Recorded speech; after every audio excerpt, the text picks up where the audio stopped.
Our municipal code allows that declaration to come by the city manager, but that declaration does need to be ratified by the council within 7 days of that proclamation. And then it needs to be continued every 14 days thereafter during the extent of the emergency. At this point, we do believe that the city will require additional assistance, both from partnering agencies and from within the community. The formal declaration of emergency allows those resources to flow into the city through the California Emergency Operations Systems, and we hope certainly in a timely fashion. The declaration also allows the needed flexibility in our staffing decisions and the steps that we need to make to continue to protect the public's health and to deliver essential services during this emergency. It also is the first step if there ends up being reimbursable items from Cal OES Emergency Office of Emergency Services or from FEMA. This is a necessary step for us to take to tee up those funds for reimbursement for the city. So what's before you tonight is a formal resolution that would be signed by the mayor to basically recognize and confirm the existence of a local emergency. I'm happy to answer questions on that process, or your city attorney is on the call as well. And then I also have, after this item, once you talk through the resolution itself, I have included in this packet a list of what I think are sort of the decisions that have been made, the staffing level or in consultation with the mayor over the past couple of weeks, just for make sure that the whole council is aware and the public is aware. These are things, such as altering of the bus routes, staggering of work schedules, closure of City Hall to walk-in customers, although we're open by appointment, email, and over phone service. Those types of decisions that we have made in response to this. My hope in providing that, and I'll continue to provide that each time that we reconfirm this declaration of emergency, is just to make sure that the council is comfortable with each of those actions and doesn't want to give any direction or input into those as we move forward and move through this together. So I'll break here for you to have a discussion about the resolution and take any public comment on that item. And then if you have questions about the other, we can do that after. That concludes my report. I now will ask for questions on this item from the council. So would any council member like to ask a question? Could we have a roll call of council members? Sure, let's start with Councilmember Watson.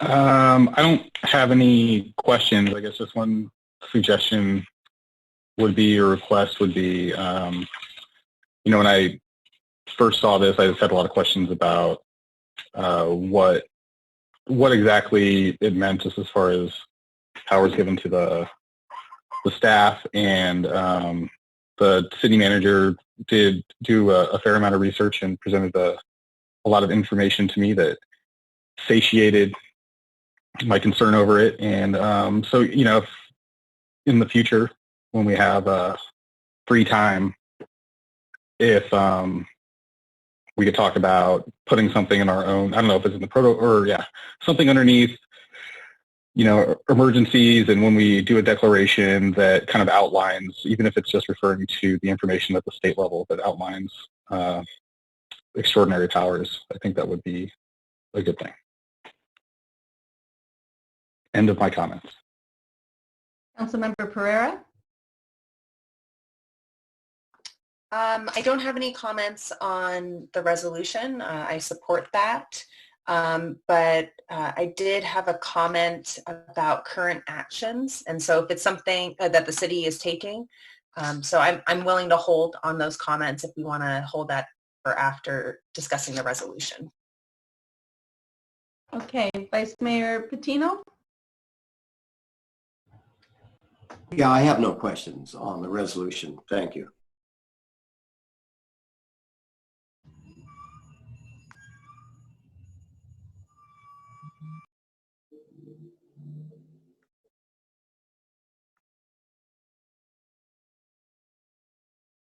Mr. Mayor, may I make a motion?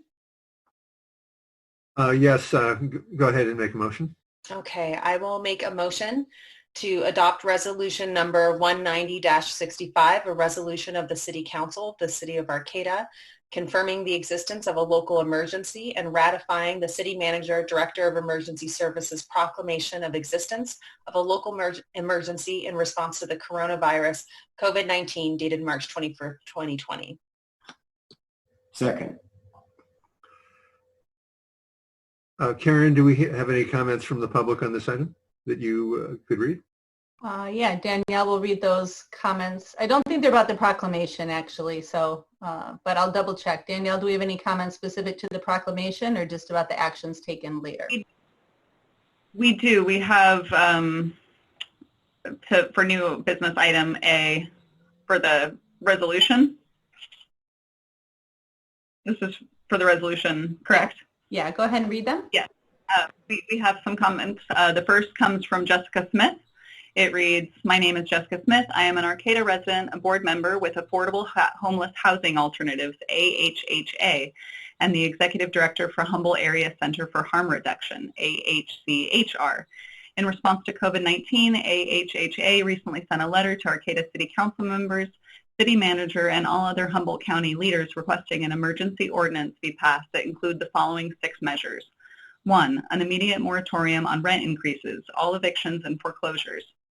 The need to protect residents that live paycheck to paycheck from this economic fallout of the virus includes protecting them against facing price gouging, eviction, and homelessness. Eviction would only further spread this disease and make its containment harder because people would not have a home to care for the health, safety, and welfare of their families. 2, immediate end to displacing unhoused encampments. We must put an end to the enforcement/displacement actions against encampments of the unhoused during this crisis. People living outside should be given an opportunity to shelter in place or quarantine if necessary. 3, provide sanctioned camps with access to facilities. Not only should displacement cease, but camps should be created in a way that provide opportunities for basic hygiene. Hand washing stations, bathrooms, and trash disposal would allow unhoused people to more safely and hygienically self-isolate and reduce the rate of other common ailments that overburdened healthcare systems will be less likely to address. 4, suspension of book and release protocols by law enforcement. Minor infractions and warrants for things like failure to appear should not be cause for arrest during this pandemic. Booking and releasing increases opportunities for spreading the virus and impacting the entire jail, which already has limited resources for addressing the virus should an outbreak happen internally. 5, emergency rental or mortgage assistance. We must provide for workers who have to forego work for no fault of their own due to the coronavirus outbreak. This also encourages workers to stay home when sick rather than risking spread of the virus by continuing to work to prevent income loss. 6, prevent utility shutoffs.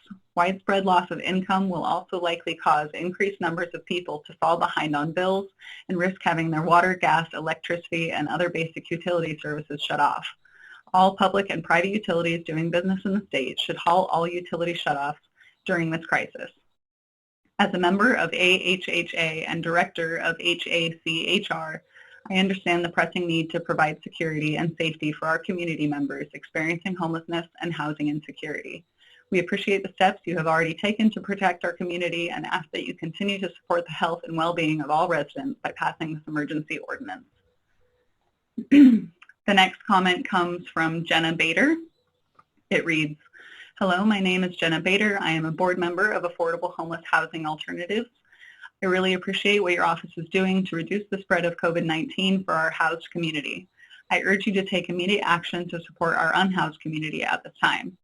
You received a letter from us last Friday where we identified 6 urgent requests for an emergency ordinance. I understand that some of those items are being considered on the agenda tonight, so I would like to discuss the need for items 2 and 3 specifically, which call for an immediate end to displacing unhoused encampments and the creation of sanctioned camps with access to facilities.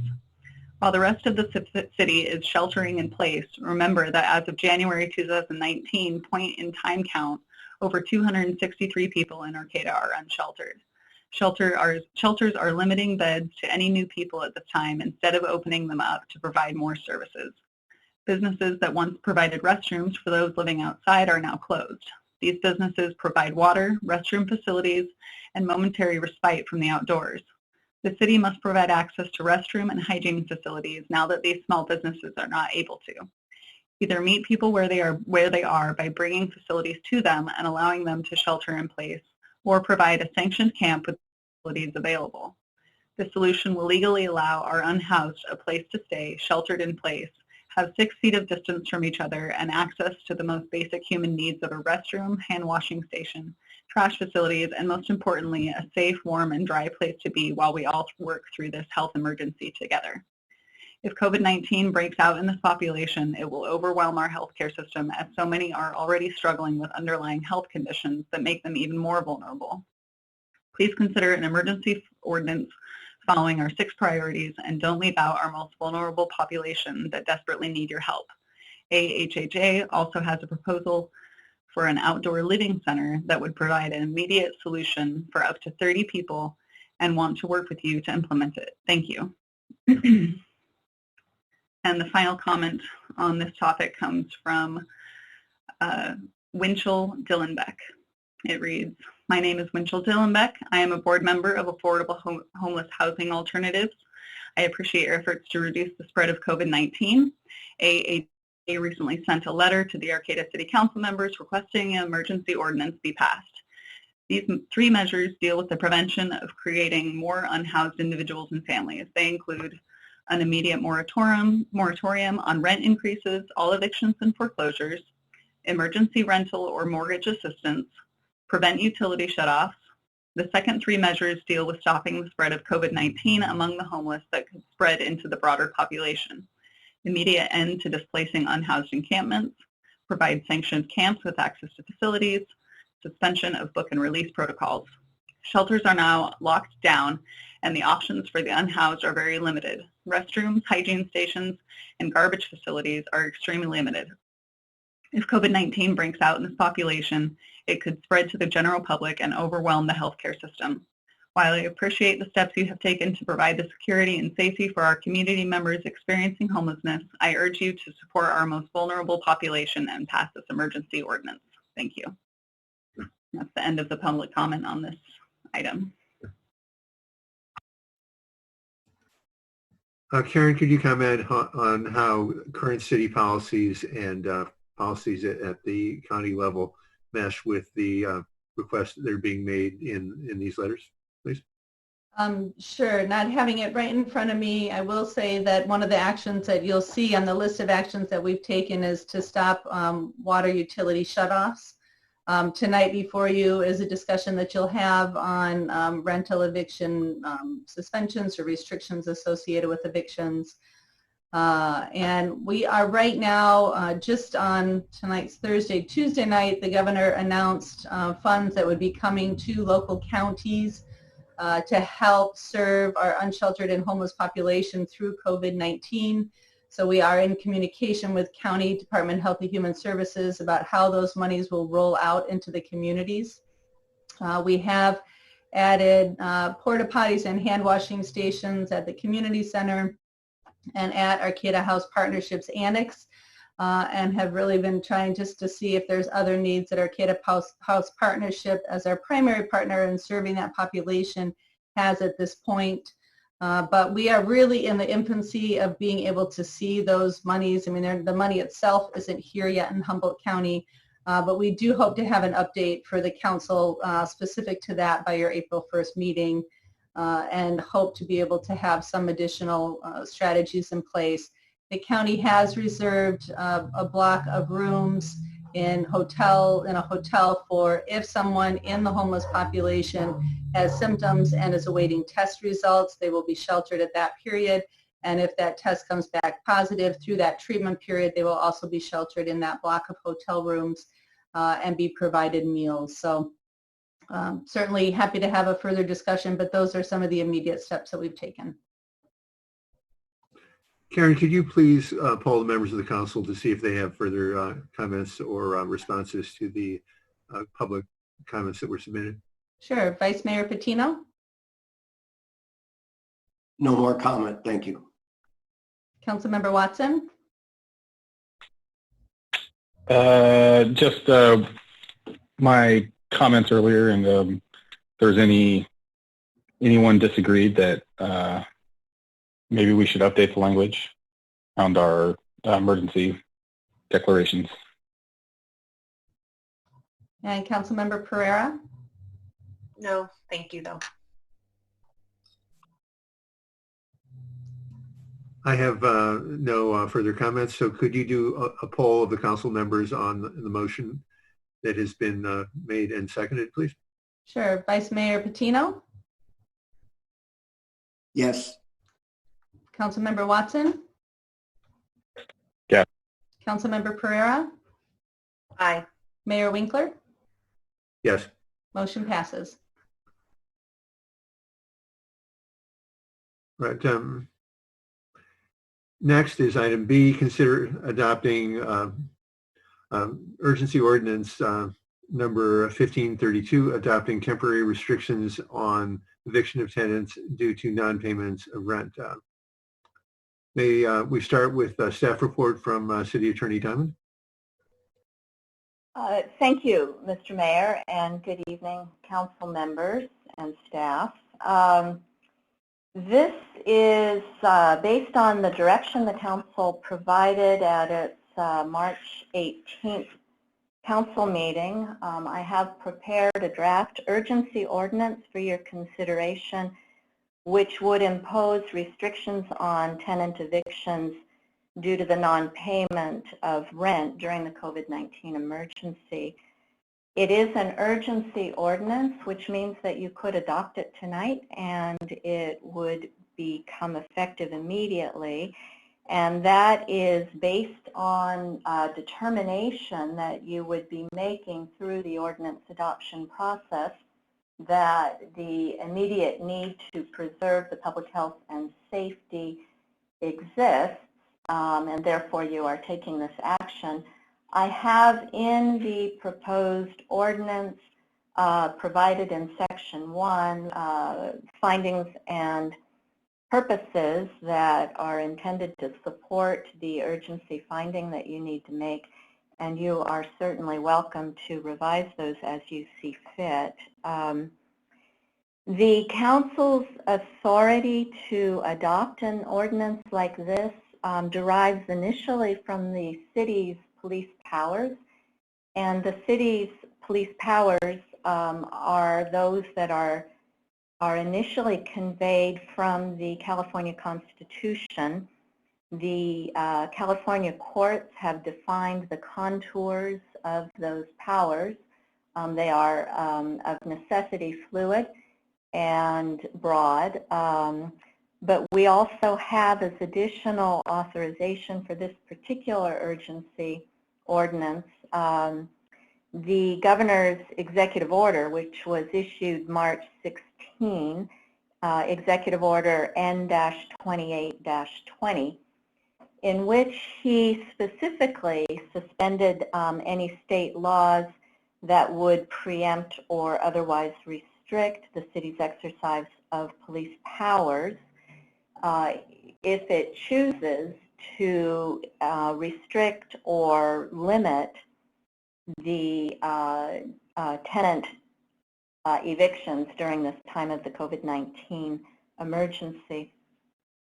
The ordinance is structured, I hope, in a very straightforward manner. It starts, as I already mentioned, with the Section 1 findings and purposes. Section 2 is the bulk of the ordinance, and in that there is initially a prohibition stated against the eviction of a tenant due to inability to pay rent caused by the COVID-19 emergency. Any tenant who is seeking to avoid eviction because of financial inability to pay must establish the financial ability to pay is in fact a substantial decrease in household or business income that is caused by one of 4 factors: a layoff, a reduction in the number of compensable hours of work, a substantial out-of-pocket medical expense, or a substantial decrease in business income caused by a reduction in opening hours or consumer demand. And additionally, in order to establish financial inability to pay, the tenant must also demonstrate that the tenant decrease in household or business income or the incurred out-of-pocket medical expenses was caused by the COVID-19 pandemic and any of the federal, state, or local emergency responses to the pandemic. These two components that actually define financial inability to pay are taken directly from the governor's order. They mirror exactly what the governor's executive order N-28-20 stated as defining the scope of his suspension of any potential state law that would conflict with the city's ability to impose these kinds of restrictions. That defines the financial inability to pay. In order for a tenant to actually take advantage of the protection, the ordinance is structured in Section 2, subsection D, with several component parts that must be followed by the tenant. The first is a notification requirement. The tenant must actually notify the landlord of an inability to pay, financial inability to pay. The second is that the tenant follows up with that with documentation of the financial inability to pay for the purposes that are defined in this ordinance. The tenant must additionally demonstrate that the decrease in the household or business income has not been offset by the receipt of any of the government-sponsored financial supports that are now being made available through unemployment insurance or other types of stipends, grants, or loans. And lastly, the tenant must pay the portion of rent that the tenant is able to pay. Now, these are factors that are all discretionary with the council, and the council is welcome to add or delete any of these. I have a couple of points within these that I would like specific direction from the council before it takes action to adopt the ordinance, if in fact the council chooses to do that. I set those out in my staff report, and then in the body of the proposed ordinance I tried to identify the areas in which I've basically placed potential placeholder language and identified that with italics and yellow highlighting. And so the first of these excuse me, specific points that I would like the council to address is whether the council would like this ordinance to apply to residential and commercial tenancies, or one or the other. And that is in Section 2A of the proposed ordinance. The second is the timing around notification to the landlord and the follow-up of the actual documentation. I've put in the proposed ordinance as placeholder that the tenant is obligated to notify the landlord before the day the rent is due. Obviously, the council may change that in any way it chooses. And then I have a follow-up of the documentation within 7 days after that notification. Additionally, I have in Section 3 of the proposed ordinance a payment period in which the tenant would be obligated to repay. This is again totally within the discretion of the council. This, as I've said it here for your discussion purposes, would provide a 120-day payment period that would start after the expiration of the ordinance, and that after the expiration of the ordinance is the last component that I would like you to discuss and come to decision on. I have placed in section 7 of the ordinance that the urgency ordinance would expire on May 31 unless extended. May 31 is the date that the governor's executive order issued in N-28-20 is set to expire. Obviously, that can be any date the council chooses.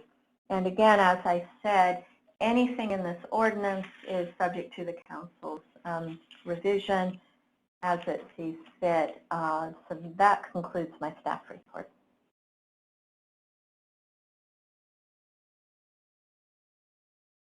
Could we please have a roll call of the council members to see if they have any initial comments on the proposed ordinance? Sure. Vice Mayor Patino? Hi. I'm concerned about foreclosures. This doesn't cover any of the foreclosures at all, as far as I can tell. It's just tenant rent. So is there any way we can hook this into foreclosures? You are correct. This is only tenant rent. The governor has aggressively gone after mortgage payments that are currently obligated and has evidently, I have not had a chance to research this. I believe it's in some of the documentation that the city manager provided you from the Cal OES pages. Or is that, no, I'm sorry. It's on the notes from the governor's press conference yesterday.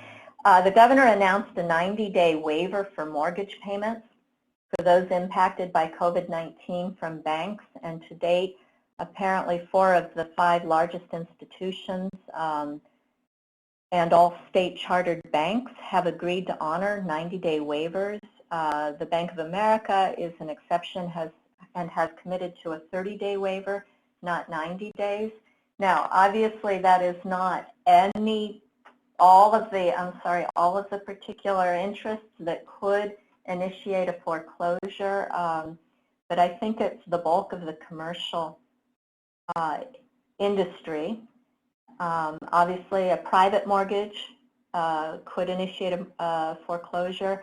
We could go back and look at adding that if that is the council's desire, or we can see if the governor continues to take an aggressive stand on that. I also saw in one of the updates from a recent governor press release that he is watching this very closely, and he may actually himself adopt a statewide moratorium on evictions as well as additional foreclosure relief.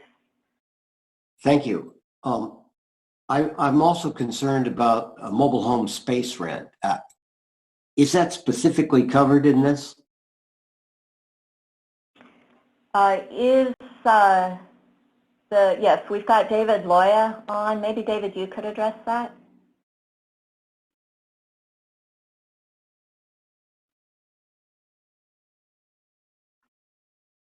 Is he here? Sorry, I was having trouble unmuting. I can't say definitively that mobile home space rent would be covered in this, but it appears to me it would, because this is for residential rent. I don't see why we couldn't make it more explicit, and I can look for a place to do that.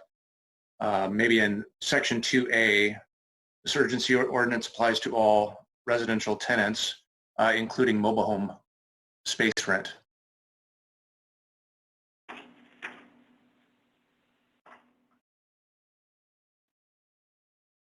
That would help me, thank you. I think that's all my questions at this point. Okay, Councilmember Pereira? No questions, just a process question. Are we going to go over kind of each of those decision points and do a roll call individually for that, or are we going through individually as council members? Mayor, what's your call on that? Given the format in which we're operating, I think the best would be to do a roll call of each council member expressing opinion on each of the decision points. And so I think we should do, I'm sorry, we would do the decision, we would poll each decision point around the council members and understand where the council members stand on that point, and then go on to the next point. Okay, maybe I'll suggest that at least in initial questions, if you also could answer if you would like it to cover residential and commercial, or just one or the other. And maybe we'll just go back to Vice Mayor Patino quick, if you just let us know, did you want both residential or commercial? I just want residential. Okay. All right, Councilmember Pereira on residential and commercial. I would like both residential and commercial, but I also would like it explicitly to include mobile home renters as well, the spaces. Okay. All right, Councilmember Watson. So the question is residential and or commercial, and then any other questions that you have initially.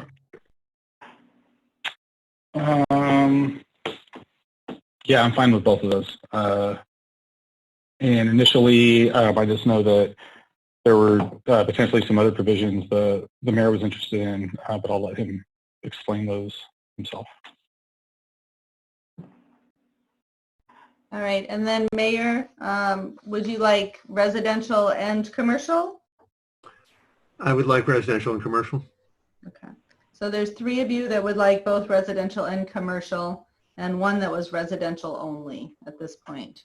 All right, Mayor, did you have any initial questions? I have some initial comments that,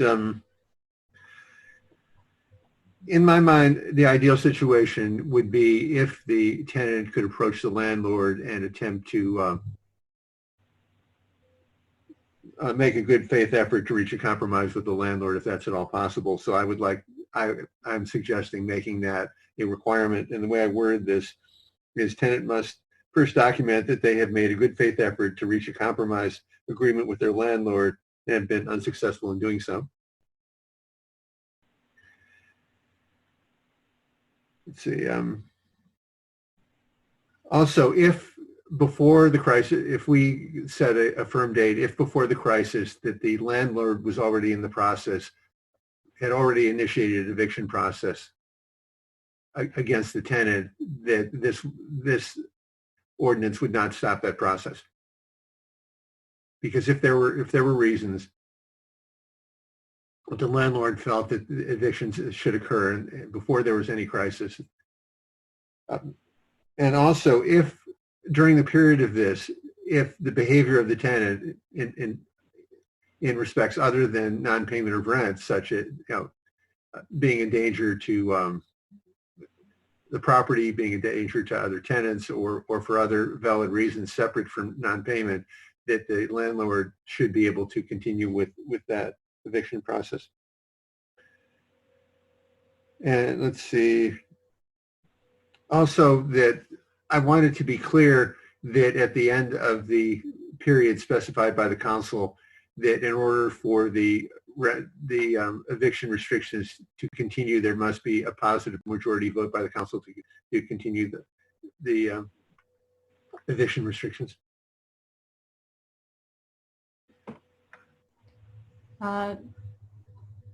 Attorney Nancy Diamond, could you maybe go through those points from the mayor and talk through what you believe is covered and maybe what isn't in the current version? Yes, thank you. So if I understand your first point, I understand that having the tenant and the landlord try and develop a compromise agreement is a good idea in advance. I'm not sure how we would monitor that. That would be a private agreement between the landlord and the tenant, and I don't think we want to be in a position of having to monitor or referee that kind of an agreement. The tenant may believe that it has, in good faith, attempted a compromise, and the landlord may believe otherwise. So I'll stop there, and I'll go on to the other few points, and then hear what the rest of the council thinks. Your interest in, I think, two-part interest. First, in making certain that any current evictions not be impacted or halted, and second, that evictions for other purposes be allowed to proceed. As background to both of those points, the court has, our local court, which is where an eviction would be processed, has suspended all civil proceedings for the most part. A few exceptions, obviously emergency civil proceedings will proceed largely until the middle of April. So without any action by us, any ongoing eviction, unless it's an emergency type of situation, has been suspended by the courts. The ordinance that's proposed contains in it restrictions so that the eviction is suspended. The ability to evict a tenant under the ordinance is restricted only as to the situation where the tenant is unable to pay rent because of a COVID-19 response. So the inability to pay rent for any other reason is not impacted by this ordinance. Whatever the court process is around that and the COVID-19 response that the courts are currently implementing is out of our control. In regard to after the eviction, after the emergency and the expiration of the moratorium, the tenant would be responsible to pay rent. So it's not forgiven. I know that's not your direct question, but it does bear on the ability of a tenant to avoid paying rent during this time period or not. And then your third point, a positive majority vote to continue. I believe that's getting at the Section 7 termination component, so that you would require it be extended by action of the council. And that would be the default because this is an urgency ordinance.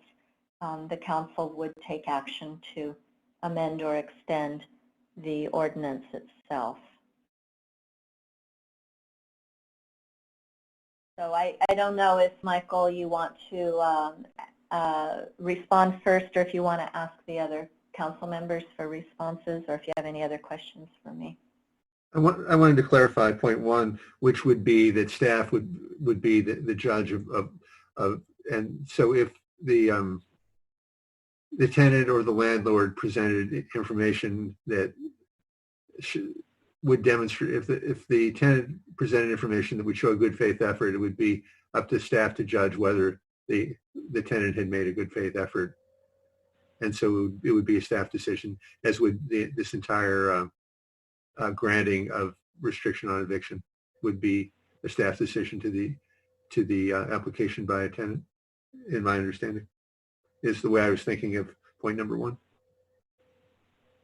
Okay, thank you. So I'll just let the council weigh in on that.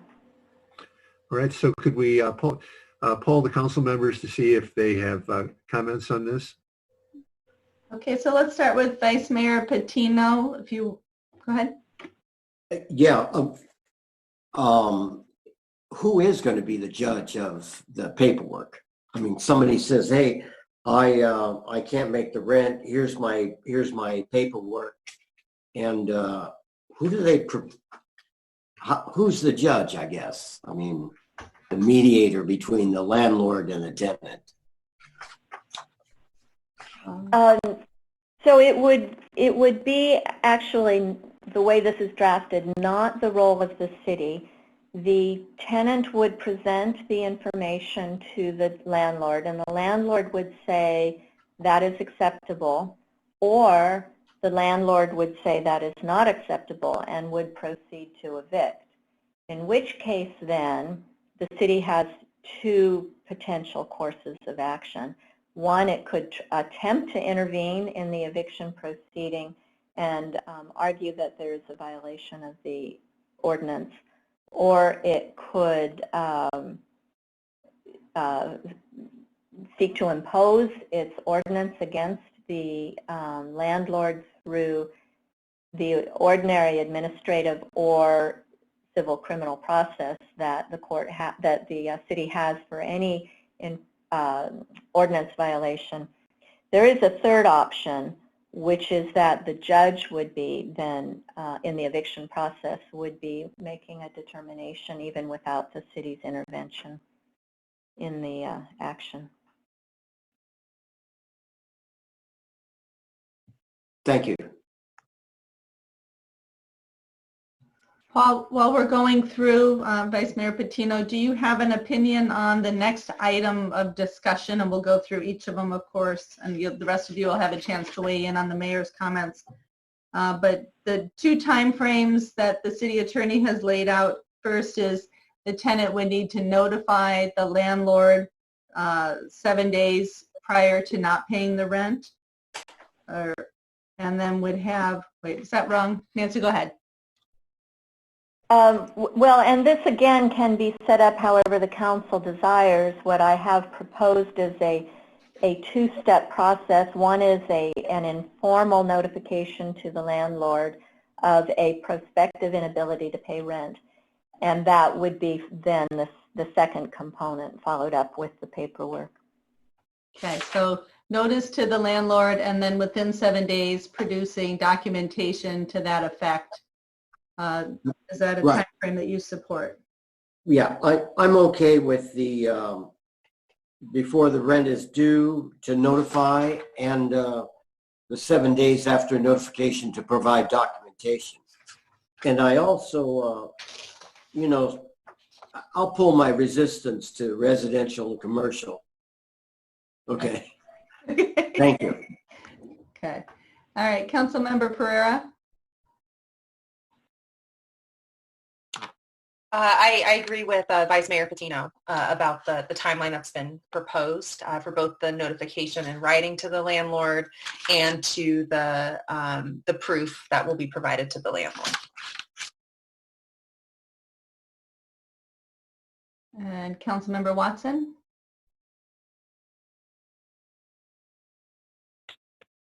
I'm sorry, is there a specific question or is this just comments?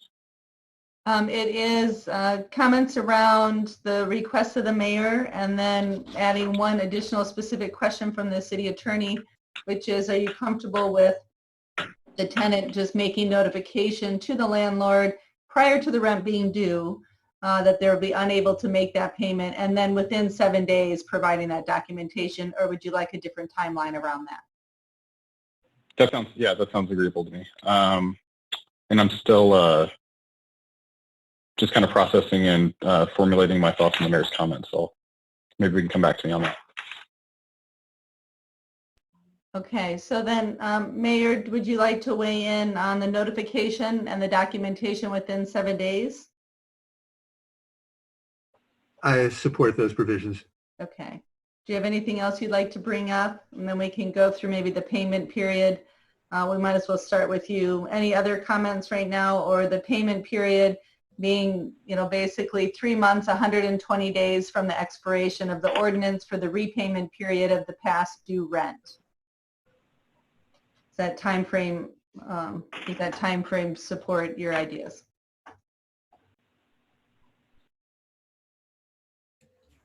Is that a question for me? Yeah. If you had anything else, and then we'll start with that one as well, the 120 days. 120 days is fine. The only other comment that I would make is that ability to pay, if there's a cosigner on the lease, then the ability to pay should also include the ability of the cosigner to pay. Okay, Vice Mayor Patino, the existing question is, are you comfortable with repayment being 120 days after the ordinance expires? And then if you would like to comment on the ability of a cosigner to be part of this process as well. Yeah, I agree with the cosigner and also the 120 days. All right, Councilmember Pereira. I agree with both of those points. All right, and Councilmember Watson. I know that the mayor had initially thrown around a 60-day period, and I was just wondering, I just want to clarify that he had changed his mind to 120 days.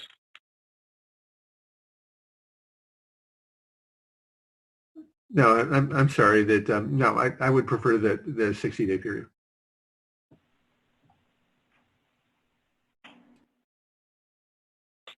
So yeah, I mean, I'm willing to talk about it, but I'd be more inclined to go with the 60-day period as well. And if needed, or we could always extend it. Seems.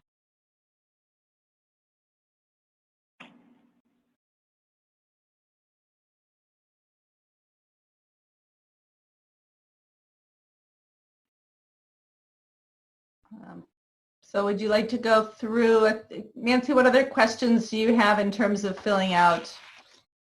Yeah, I didn't hear, and I know that Councilmember Pereira, I think I could see, has not yet responded to these points. I sort of felt like she was, no? Okay, I misunderstood the visual cue.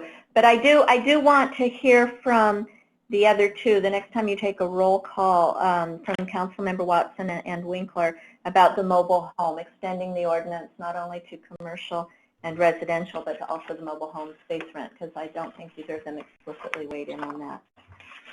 And, oh, I'm sorry, one other thing. Okay, I'm really sorry. One other thing, the next time you do your roll call, is that the expiration date of the ordinance.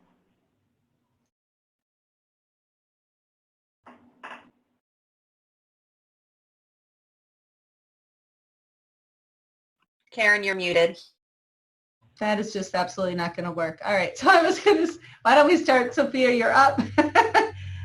So right now she's got it expiring May 31st in conjunction with the governor's order. Is that a date that you're comfortable with? Something that I saw with, I believe, the City of Sacramento's ordinance was that while the governor's executive order may have that date now, it's possible that it could be extended. So I would actually rather tie it to the end date of the executive order, recognizing that this could go on longer than that. I mean, we all hope that it wouldn't, but I think from a logistical standpoint, it'd be, I think, a bit simpler to tie it to that action. So that's what I would recommend.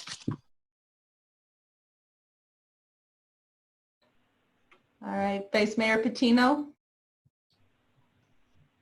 Yeah, I agree with Sophia. I think that the termination date of the ordinance should be the same as the executive orders of the governor.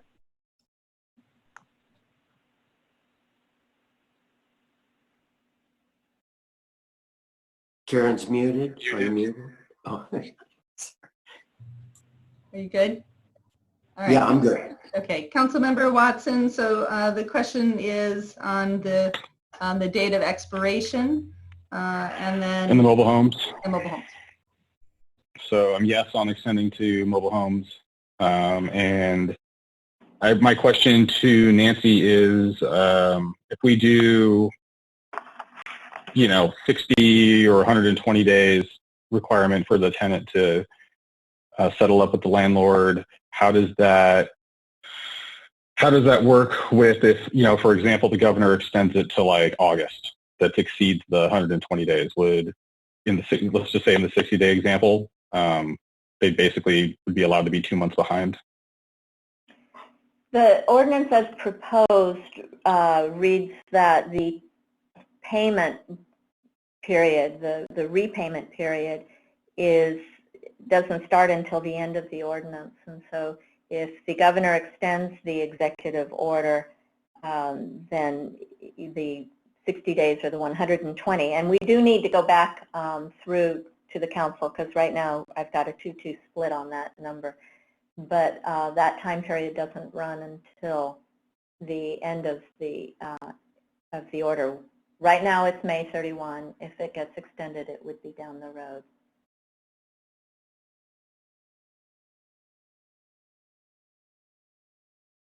So I guess what I'm imagining is whatever days we go with, if the date gets extended and we have a tenant that qualifies for this and it gets pushed, beyond May 31st, I mean, the tenant is just digging a bigger and bigger and bigger hole. And I think, it just becomes more and more unrealistic that they're going to be able to catch up on all that rent. So I don't know. I guess I don't want to help with the hole digging for this person, just coming at it from that angle. If there was, I don't know. I'd like to have it to where, I just don't want somebody to find themselves in a position where they owe 4, 5, 6 months of rent. I don't know how we would fit that into this. Well, it's up to the council at this point to identify the policy around this point. Should the repayment period begin before the end of these various emergency situations, the one executive order from the governor or not? Should this just be a grace period for a fixed amount of time regardless of the termination date of that executive order? So I think once the council has weighed in on that, then we can look to craft language into the ordinance. So I guess, I'm focusing on how many days, if we're talking about 60 days or 120 days. My understanding is you're saying that starts as soon as if we pinned it, for example, like Councilmember Pereira suggested, if it was tied to what the governor had determined as an end date. To me, then if it goes in, even if it's just May 31st and then 4 months after that, the tenant wouldn't have to start. I guess so if it ends and the tenant doesn't owe rent for 120 days, they then need to start paying on their rent for the next month and then also start catching up on the rent from the prior month. Does that sound right, Nancy? Right, exactly. Once the ordinance terminates, they're obligated to, I should say they're always obligated to pay rent. All the ordinance does is provide protection from eviction. So that the obligation remains, and we haven't changed that at all. Once the ordinance ends, they are no longer protected, and so they could be then immediately given a pay or quit notice. And if they can't pay the rent, then they would go into the process, the court process.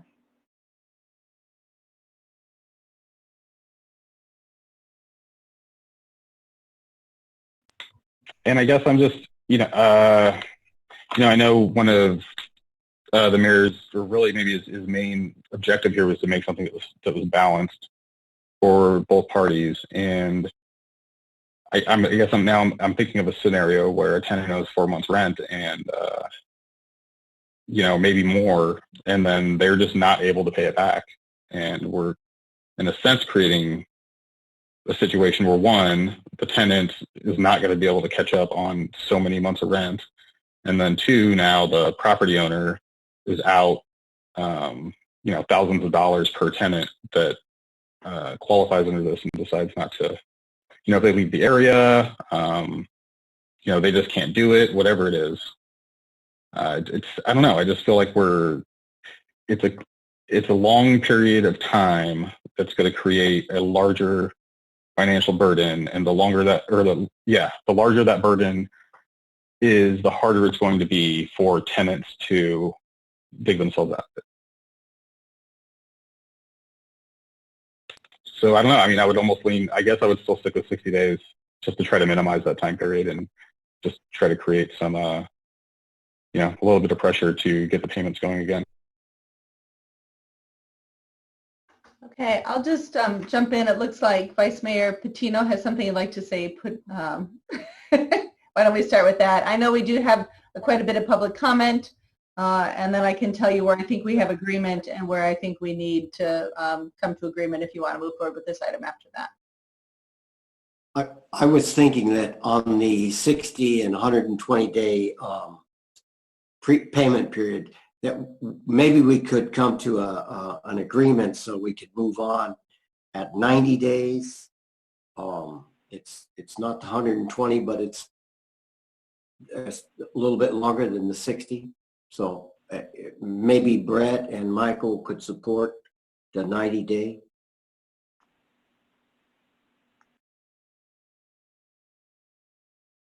Mayor, do you have anything you'd like to add or answer to that? Or would you like to take public comment at this time? Well, I'll defer to Councilmember Watson on this point. Well, what I would say is actually that I would like to keep it at 60 days, and this council still has the opportunity to extend it. So I would rather stick with 60 days, bring it back to the council if we feel that we need to extend it. And Councilmember Watson's concerned about piling up of back rent and debt of the tenant and loss of income of the property owner, I think, are major concerns that I have. So I would like to just keep sticking with 60 days. Is this assuming that all of the council agrees with the revision so that the termination date of the urgency order is now, quote, at the end date? I mean, the urgency ordinance is now consistent with, quote, the end date of the executive order? Or is the termination date fixed at May 31? I want it to be a fixed date to come back to the council and not be tied to the governor's executive order. Are you okay with May 31, Michael? 31 is 60 days, April and May, so that's consistent with what we've been talking about. Yeah, I'm okay with that. To clarify, with the May 31st end date, it's basically just at the very least have the council meet and discuss it and decide any extensions we want to do to it.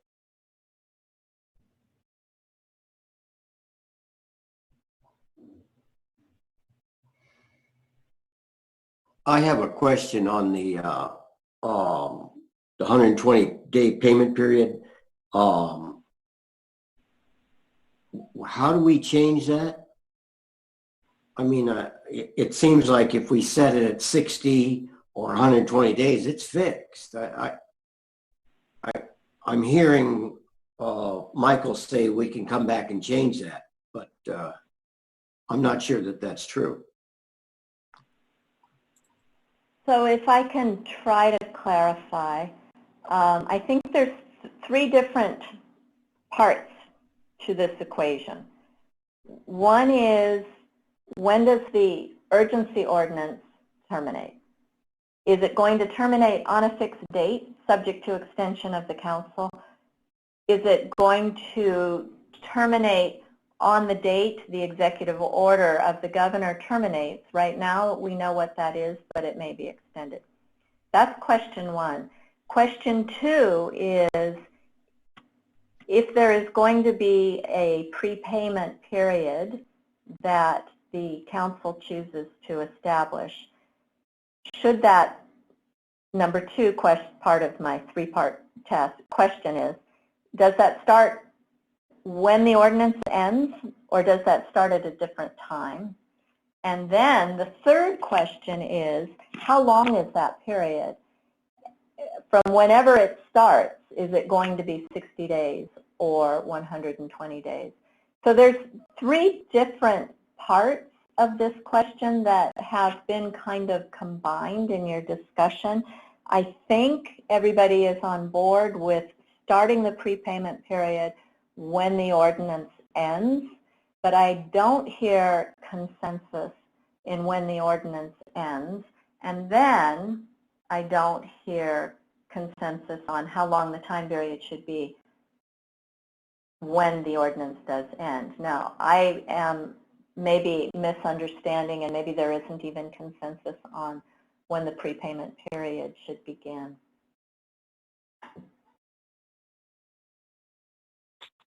So for me, terminates May 31st. It begins, the forgiveness period begins when it ends, or as far as the time period they have to pay it back when it terminates. And within 60 days after that is how I feel about it right now. All right, Councilmember Pereira? Yeah, so I mean, I've already stated my preference for it to be just tied with the executive order. I mean, the flip side of this is, you know, if we magically get this over with before May 31st, it also would mean that it would end at the point where the governor ends it, if it's even before May 31st. So I think logistically on either side, whether it's ending the executive order early or extending it, I would argue, I think tying it to that would make a lot of sense. And I do believe the payment period should begin once the ordinance has ended, which is why I also think it needs to be tied to the executive order, because the reason we're doing this is because of the orders to shelter in place, the impacts to businesses, and these public health measures that are being executed that have this ripple effect in our community. So to me, our action is tied to the executive order that the governor has issued. Lastly, I think to Councilmember Watson's point about the concern about tenants digging themselves up in a hole, you know, obviously there are going to be lots of financial impacts that we're already seeing, you know, from COVID-19. So to me, that's actually an argument of why we do need 120 days to give, once this ordinance ends, to give people 4 months to get caught up on the back paid or the back unpaid rent that they were not able to pay during the COVID-19 spread that was happening. So to me, the more flexibility we give for folks to be able to pay that back over the course of 120 days, I think actually will help people to be able to become full, you know, be able to pay back fully, rather than giving a 60-day timeline when we think realistically at the point where an order like this is going away, it's not like the economy gets back and booming right away. People are going to slowly get back their jobs or the hours, and I mean, what normalcy looks like, we have no idea. So I think the more flexibility we can give, giving a little bit more breathing room to pay back. You know, the 120 days is not totally an arbitrary number. It's something other cities have looked at too. I believe the city of San Francisco, I think for them it's even 6 months. So I think 4 months is very reasonable. I think 60 days is, I think, not realistic when you think of how people budget. This ordinance does state in it under, let's see, Section 2 D4, that the tenant still needs to pay the portion of the rent that the tenant is able to pay. So, you know, maybe for some folks that means absolutely zero, but I think for a lot of folks, you know, there still will be some payments that are being made to landlords. But I think giving people time to pay that back, I think is the right thing to do.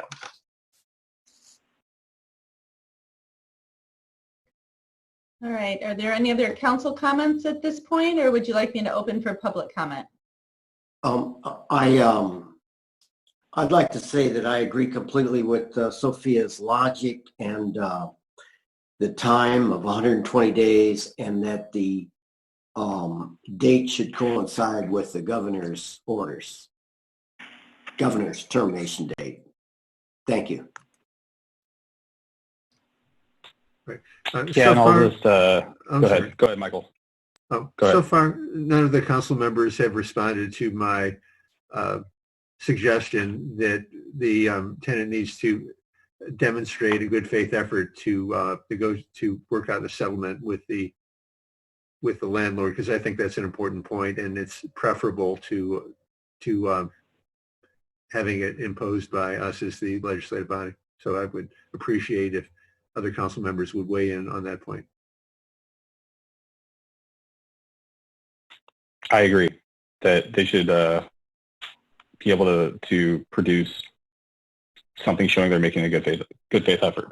What that is, what we would qualify, I don't know. Maybe that's just a decision made by the staff, but I do agree that's a reasonable expectation if they're asking for this forgiveness.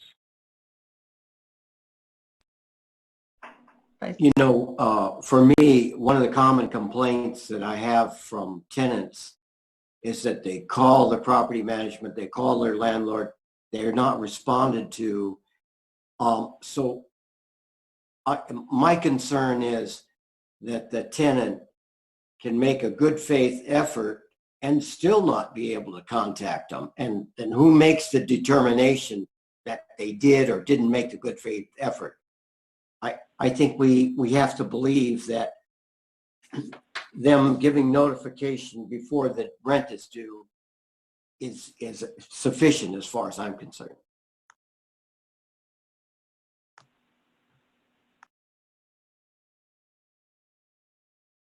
I agree with Councilmember Patino. I don't think this is necessary to include for a few other reasons. One, I think this adds an unnecessary layer in an emergency situation, and however we can streamline a process so that people can get the assistance that they need, I think that's really imperative. So I think it's an unnecessary layer that I think is well-intentioned. I think most people in this community, I mean, we've heard from landlords already that have shared their perspective that they are already working with their tenants to try and resolve issues. And so to me, what we're talking about here, this ordinance is not meant to be punitive in any shape or form, but being able to provide assistance during a really difficult time, an emergency situation. You know, I think at the point where a tenant needs to go to their landlord and make this notification, that is a very difficult thing for someone to do, to say, I have been financially impacted by this. I'm stressed out. My kids may be home with me and I'm having to watch them and try and make sure they're getting an education. I mean, this is a stressful time for everyone. So I think however we can make this as clean cut and clear as possible, I think just makes the most sense. So I think the point raised by the mayor and Councilmember Watson, I think is very well intentioned. I appreciate the sentiment behind it because I do believe most people in this community are working in good faith and are really trying to support each other. But I don't think we need that extra layer. So it just seems like without that layer, basically anybody between now and when rent's due can not pay their rent under this and not have to provide, you know, any evidence that they've been trying to contact their landlord. So I guess that's my concern with it. I guess the thing I would say to that, though, is that this is not just folks just saying, oh, I'm not paying the rent. These are folks that have to be able to provide within 7 days of that written notification verification of their circumstances and how COVID-19 has impacted their ability to pay rent or a percentage of their rent. So to me, this is not just a carte blanche for people to just say, oh, I'm not going to pay my rent. I'm really just recognizing the impacts of COVID-19. That's not going to affect every single renter. But for those that are going to be impacted, let's make it as, you know, these folks that are having to deal with COVID-19 and how it's impacted their livelihood already have to go through bureaucracy for unemployment insurance or other types of government assistance programs. I just feel like let's make this as clean cut as possible for people to get the assistance that they need. I mean, if we're already asking them to provide written notification, to me that's acceptable. that would, be a document they can produce that in good faith they were communicating with their landlord. So I feel like it, we can all get what we want on this one. Okay, so I'm hearing that as the notification needs to be in writing. The notification to the landlord that they're unable to pay rent needs to be before the rent is due and in writing. Okay, why don't I read through where I think we're in agreement, and the city attorney can weigh in at the end. I believe we have agreement that this would cover both residential and commercial, that the notification from the tenant to the landlord has to be before the rent is due and has to be in writing. And then 7 days past that period of notification, they need to provide documentation for specifically that shows how COVID-19 has affected their ability to pay that rent. We will add mobile home space rent unit to, or space rental to the ordinance, and that the prepayment period will start the day that the ordinance ends. We seem to still need to work through the date that the ordinance would terminate, whether that's tied to the executive order of the governor or a date specific, and then the number of days to repay that rent starting from that date of termination. Have I missed anything, Nancy? No, I think you got it all very well. Thank you. I hadn't weighed in that I supported it for mobile homes also, and made a comment on that before, but that you were right about that, Sharon. All right, thank you for that. Should we go to public comment and then come back on those final two items, Mayor? What's your wish? Let's go to public comment now.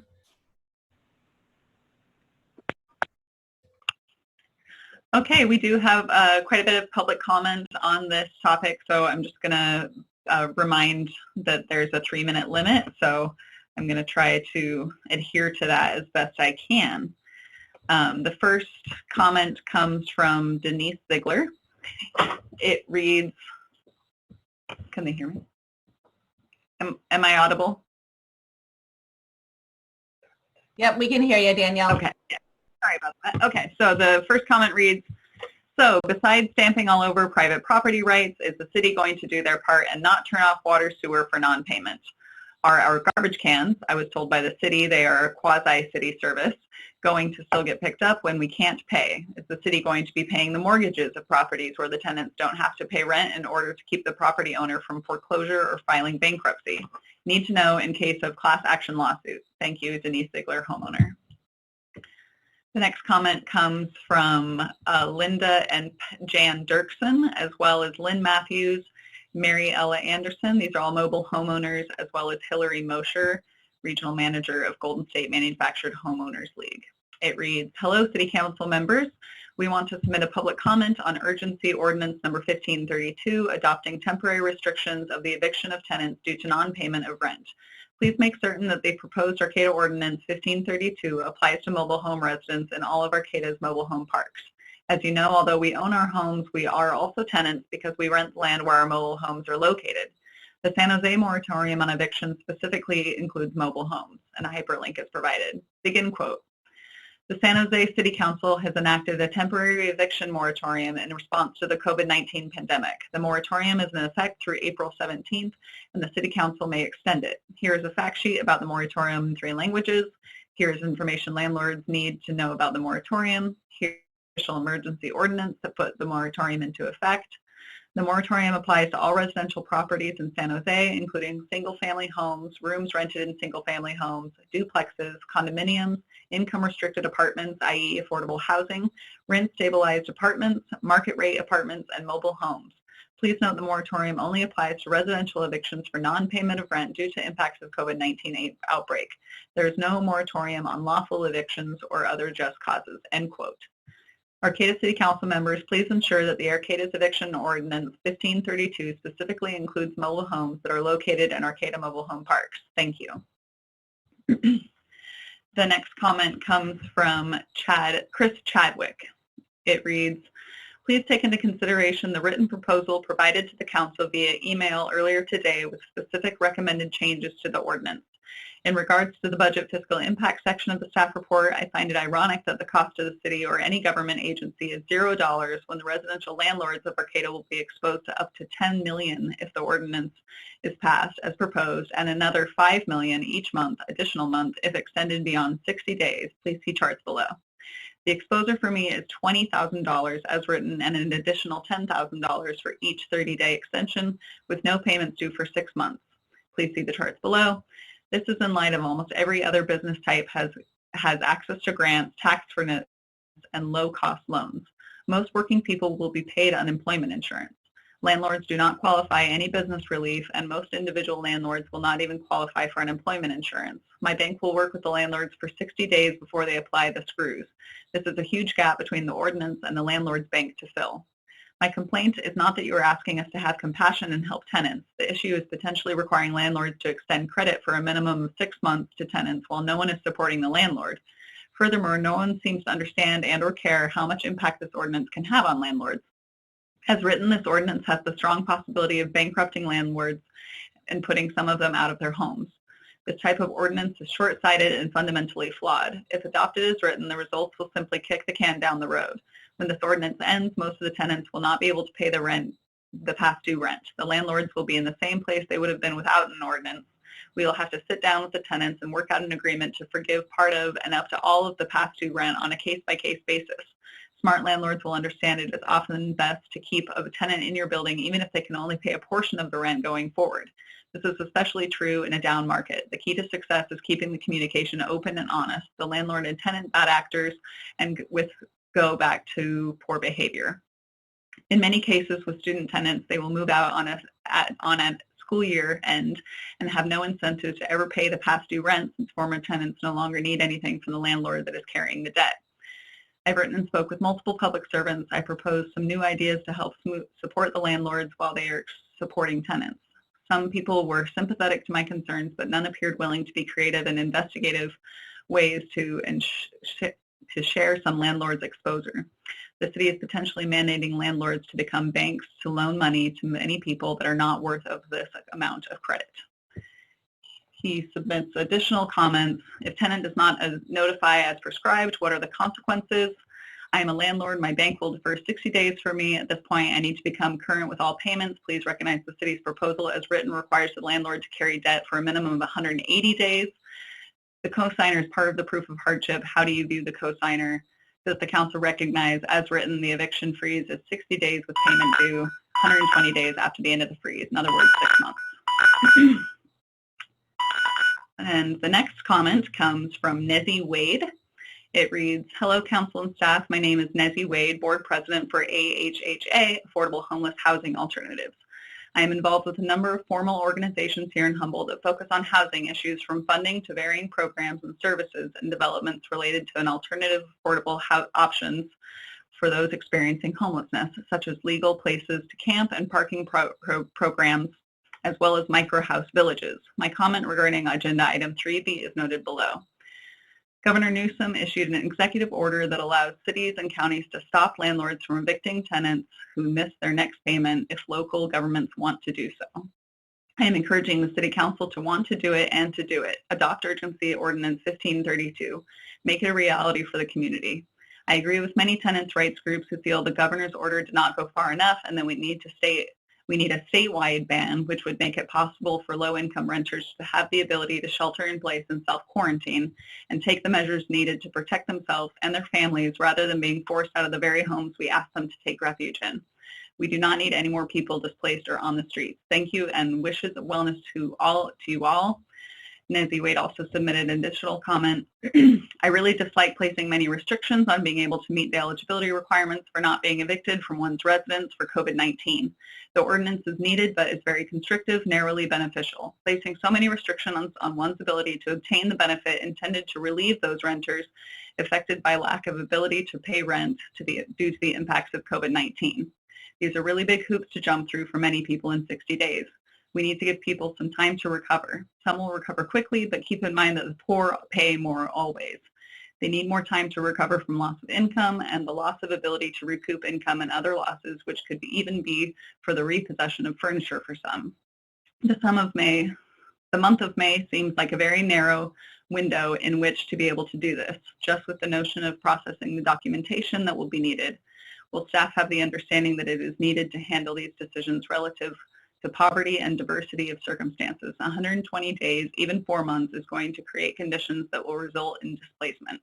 I repeat, rather than being forced out of the very homes we ask them to take refuge in, we do not need any more people taking up residence on the sidewalks. And the final comment comes from Anna Brooks, and it reads, greetings. I'm writing in regards to the emergency ordinance proposal and the situation at hand facing our community. The shelter-in-place order requires just that, shelter. I am a physically disabled citizen as defined by the Fair Housing and Americans with Disabilities Act. I know too well how the disabled fall through the cracks. We need to make sure the elderly and disabled have a safe, secure location during this time, no matter the logistics. Thank you for your attention in this matter. A. Brooks.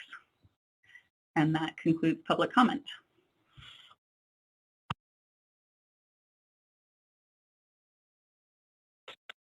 I have a couple questions for Nancy. Under Section 2, subsections F and G, packet page 26, I'm just wondering how, if there was an eviction action already in motion before COVID to recover unpaid rent for months before COVID, and then does this pretty much bar any tenants from trying to get this COVID protection and staying where they are if an eviction process is already underway?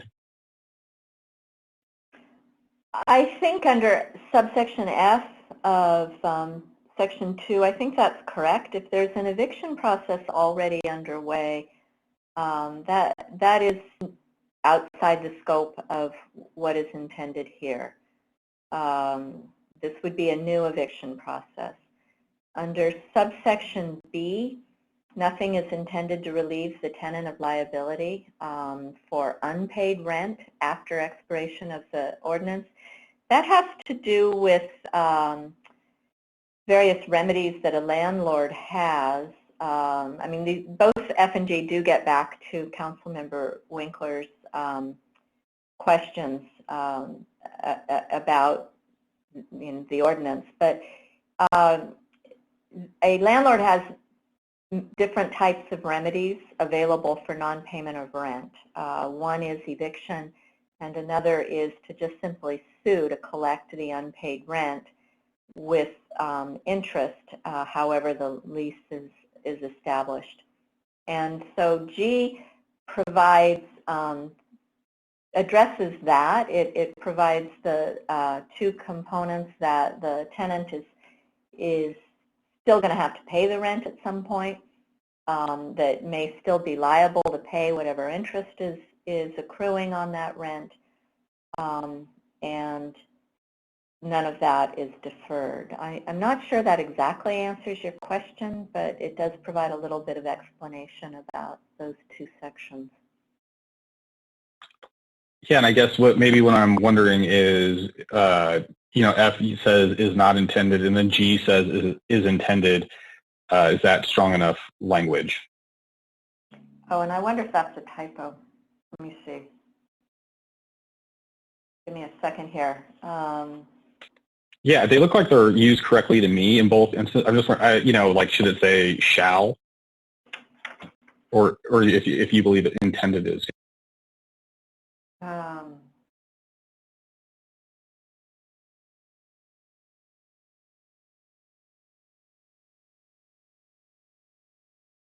I think, yeah, no, I think that's correct, that it's not intended to relieve. That is correct. And so you're asking if it should be shall relieve instead of intended to? Yeah, that's it. I just wanted to double check that intended was strong enough language specifically.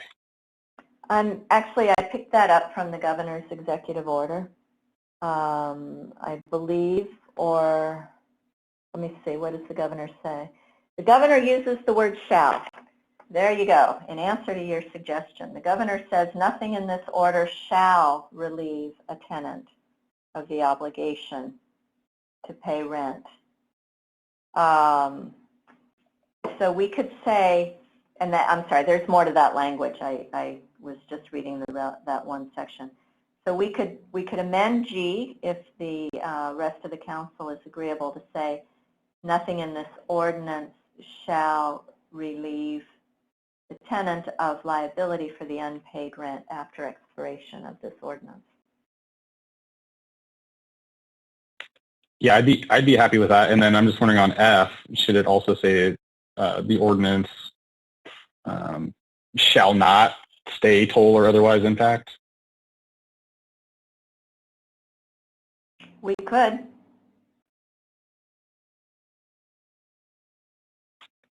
Yeah, I mean, you know, whatever you think. I wasn't trying to just change it because I didn't like the words. I just wanted to make sure, you know, I guess it was enforceable or someone wasn't, you know, like, well, it wasn't intended to, but it did, so I'm okay.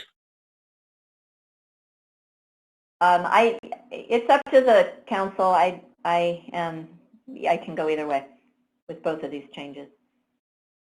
Does the ordinance as written preclude a new eviction action if there is behavior by the tenant other than non-payment of rent that would motivate the landlord to begin a new eviction action? No.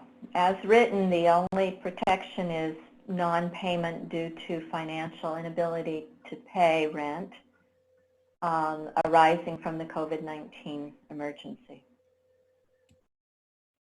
Any other grounds for eviction are still legitimate grounds for eviction. So Nancy, I guess in your opinion, there's no difference between saying shall or intended or not intended? Correct. In this application, it doesn't matter to me either way. Oh, okay. Then then we don't need to change it. That was really just my question, to make sure that the wording as is was basically equal to the word shall. So I have a question regarding, sorry, I want to make sure we're referring to the section. So section 2D, or sorry, section 2F, excuse me. I actually did have a question about that, about the not intended to stay, toll, or otherwise impact an eviction action. I'm just wondering, Nancy, is there any difference here from what Mayor Winkler is proposing about if someone has not paid their full rent or not paid their rent prior to this, that they wouldn't be eligible even if they did meet the criteria for COVID-19?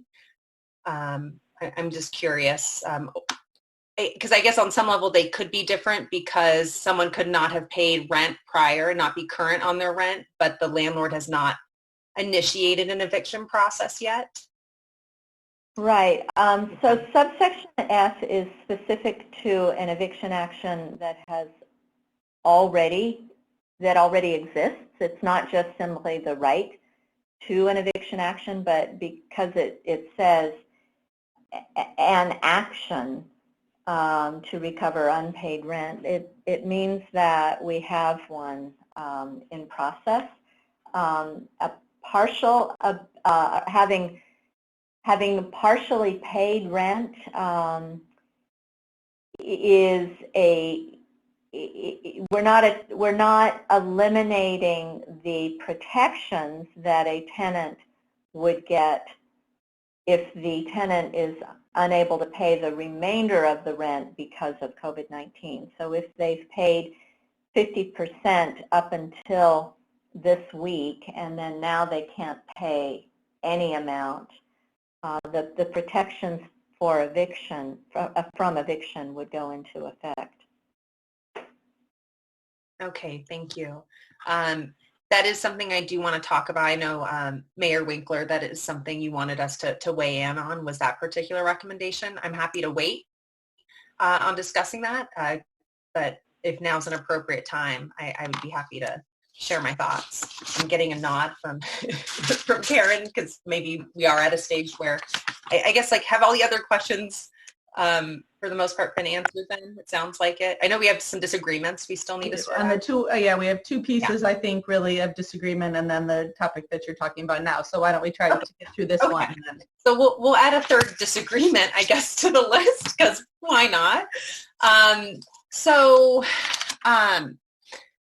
You know, in thinking about this recommendation of if someone has not been current on their rent and then they were impacted by COVID-19, which would absolutely make it even harder for them to be current on their rent, and they're able to provide that verification. If they excluding them from this protection, I think is counter really to the one finding that really stuck out to me that we have in this emergency ordinance. So under section 1G, I'm just going to read it out there because for me, this really is the lens in which I'm looking at this ordinance, is this particular finding. So during this emergency and in the interests of protecting the public health and preventing transmission of coronavirus, it is essential to avoid unnecessary displacement of tenants. Prohibiting evictions on a temporary basis is needed until the spread of the virus can be minimized and the emergency restrictions lifted. So for me, when looking at this, if the goal of this ordinance is to keep people housed, to prevent the spread of, and to reduce the spread of disease, then I wouldn't want to parse out if someone was financially struggling before and then they've been clearly impacted financially by COVID-19 for one reason or another that they're able to verify. I don't see why they shouldn't have the protections that are offered up in this emergency ordinance. So for me, we can't ask people to stay home if we're also not trying to create measures to keep them in their homes. And I would hate to see a situation where if someone was financially struggling before, now they've been even more financially impacted that they can verify and prove through COVID-19 that now they are having to take on extra work or pretend to be sick when they're not, or they're caring for someone that's sick at home, but they feel like they have to go in and work some extra shifts to be able to pay the rent. That puts all of us at risk. And so for me, this is about reducing the likelihood of spread. And I would not want to parse this out and say if someone was financially struggling before, an eviction action hasn't been taken against them, that they wouldn't be offered this protection if they can truly show that they've been financially impacted by COVID-19. So I understand the intent behind the recommendation, but I think if we are looking at, section 1G, that finding, I think keeping it as is, I think is consistent with this finding here about keeping people in their homes as much as possible. I was trying to address was a repeated pattern of late payment, non-payment that hadn't quite risen to the level where the landlord had initiated an eviction action. So not somebody who was 5 or 10 days late with the most recent rent. I understand, and yet I just feel that if our goal is to keep as many people housed as possible so that they can reduce the spread of disease, that is the public benefit of us putting forward this emergency ordinance. So I understand the sentiment behind it and the intent, but for me, that's not something that I can support, because just because someone was financially struggling before with paying their rent, if they can show that they truly have been impacted by COVID-19, then they should be offered the same protections. That's a provision I'm probably the least attached to.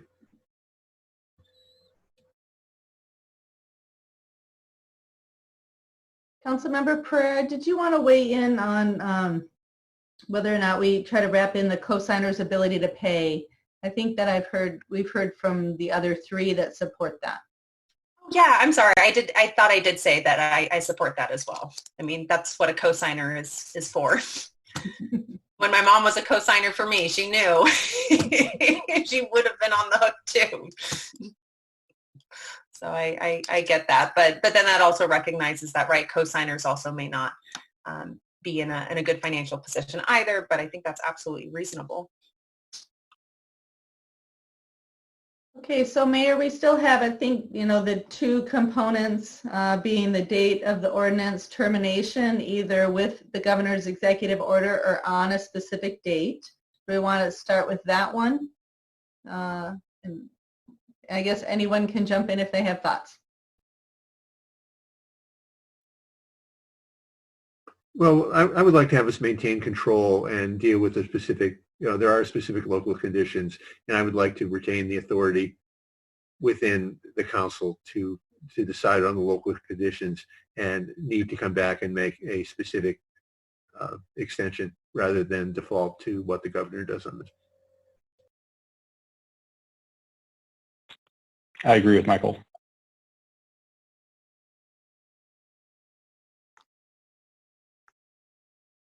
Can we agree on May 31st, 2020? I agree. I agree. I can agree to that, but I think it really needs to be tied to the 120-day repayment schedule. I think giving people that peace of mind of when they're doing their budgeting about how they're going to be repaying this rent that is owed. We are making it very clear that, right, they are still liable for paying anything that was not paid during this period.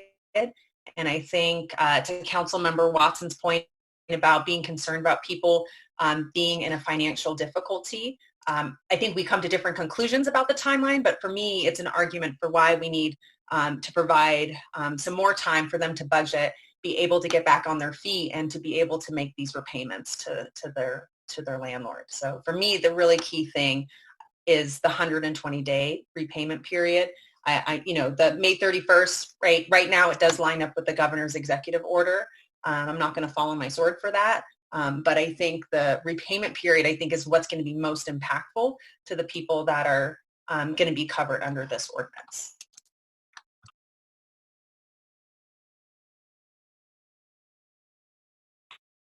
So, I would say, speaking for myself, but also as the only renter on the council and maybe in this entire Zoom chat, I'm sticking with the 60 days. That's the way I perceive the digging the hole issue to be best resolved. And so anything longer than that, I'm not really interested right now. And I think, to me, it's, not that I am completely opposed to 120 days or tying this to the governor's timeline if he extends it beyond May 31st. To me, there's no reason why we need to do that right now.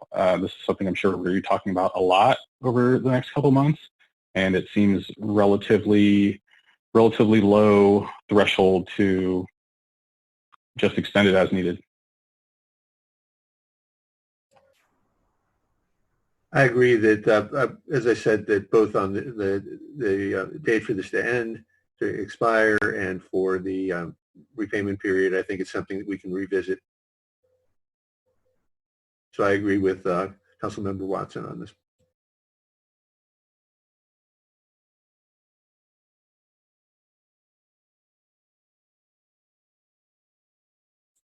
I like the 120 days, and I have no problem with being May 31st, 2020. So that's where I am.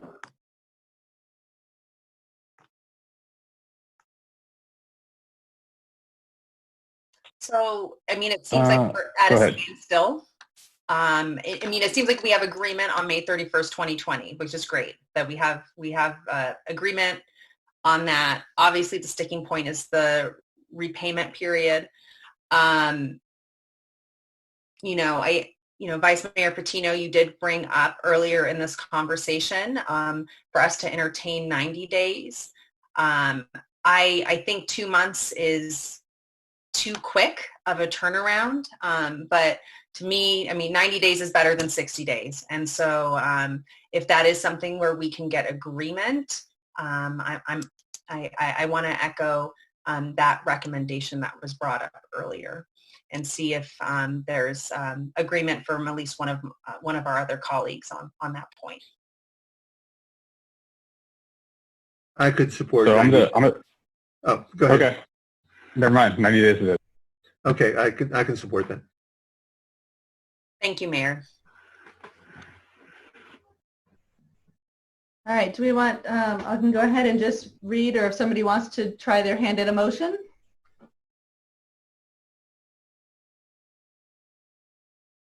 I'll make a motion.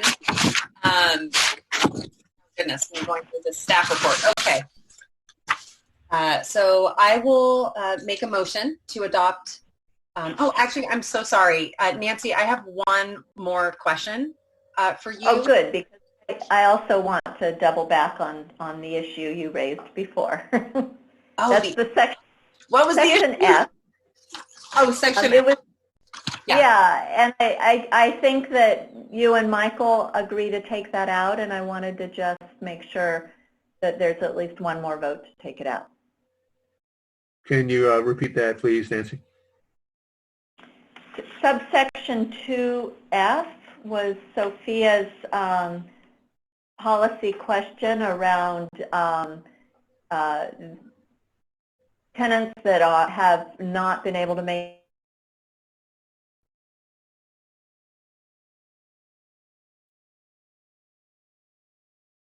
say that that was the least important provision for him, and so I want to see if that provision is coming out.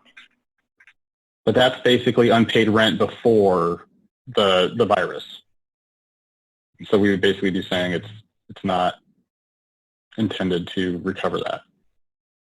No, we're saying that it would not. The Councilmember Pereira's policy point is that somebody may have been struggling to make payment and could not have made full payment at subsection F, and under subsection F is no longer able to have protection under this ordinance.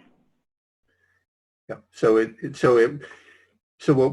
what I'm backing off on is that basically that if somebody was not up to date on the rent, that they would not be denied protection of this ordinance.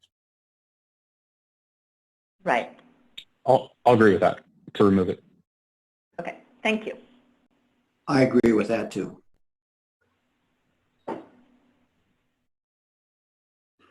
So Nancy, my question for you, thank you for bringing that up, but my question for you also was based on under section 2, let's see, section 2, subsection C, around the criteria for someone that would be able to seek this relief. Does the language include, like, in terms of your interpretation, someone who has wage losses, for example, caring for someone in their home that may have COVID-19, or caring for a child that has been sent home from school based on local policies? I could see with the school one that could be seen as like a local or state government response. But I just wanted to make sure that folks that are in those circumstances are included in this. And I didn't know if it needed to be more explicit, or if you feel what is in here already includes those circumstances in terms of wage losses or loss of business. So I think that the subsection little 4, subsection Romanet 4. So it's C1, little I, little v, a substantial decrease in business income. Oh, I see. Yeah, no, I see exactly what you mean. So the household income is decreased because of new hours that must be, new costs that are incurred but they may not be related to a wage reduction. Is that your point? Well, or if someone had to, someone had to, let's say they didn't have, paid leave and they had to take time off work because now their child is home from school and there's no child care options, or they're caring for a loved one who has COVID-19 and therefore has to be home with them or provide care for them.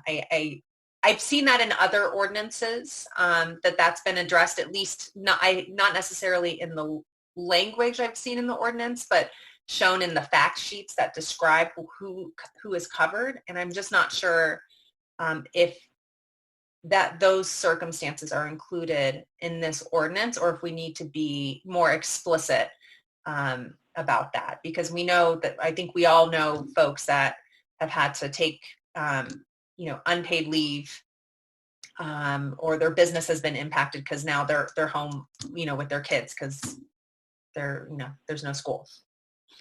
We certainly could. Oh, I'm sorry. Oh, I would like to include that, Councilmember Pereira. I think that's a very valid point. Thank you. I agree with that also. I'm fine with that. Okay, so we would include, let's see, structurally we could add another subsection, Romanet 5, a lowercase v, which would say any decrease in household or business income caused by. And what are you proposing? I have seen this language before, Councilmember Pereira, but I think it is in the ordinances that were adopted before the governor's executive order. It's from the earlier ones that came out. But do you have any language suggestions around this?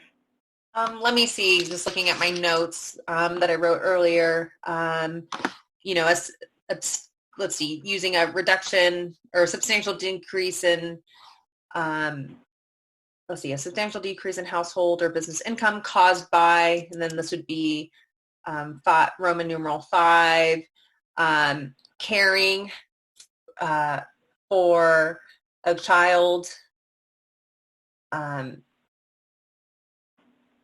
due to school closures, or caring for an individual ill with COVID-19 or symptoms relating to COVID, or other dependent, other dependent. Mm-hmm. I don't know if that's helpful. Those are kind of, I guess, maybe those are two separate Roman numerals. Yeah, okay. I agree with both of those. Thank you. All right, I can add those. Thank you. If it's all right, I can now go through with making a motion. Thank you, folks, for entertaining those other suggestions. Okay, so I will make a motion to adopt ordinance number 1532, an urgency ordinance of the City Council of the City of Arcata, adopting temporary restrictions on the eviction of tenants due to non-payment of rent, waive reading of the text and consent to read by title only, and this is with the amendments as discussed and agreed upon during this discussion. Second. Could I have a roll call, please? Before we do that, can we please just read off those amendments one more time for the final vote? Yes, please. From City Manager. Yes. Okay, so the amendments are, or the updates are to include residential and commercial both, to add mobile home space rent, that the notification to the landlord is before rent is due and it must be in writing, that the ordinance terminates on the specific date of May 31st, 2020, that the repayment period starts on when the ordinance ends, that the repayment must be completed within 90 days, that the cosigner's ability to pay is also considered in the ordinance itself or in the restrictions, and that we are removing section 2, number F. And then section 2C1, we are adding 2 Romanettes. Thank you for the new word. I know. Which include a decrease in household income caused by childcare due to school closures or caring for an individual in the household that is COVID-19 positive. Did I miss anything? And No. did you say subsection F is being of 2? Yes. Section 2 is being removed. removed. Yeah. All right. Doing this. My only other question was the language just, requiring that they show good faith effort to communicate with their landlord, and, acceptable document would be the notice they've given to their landlord.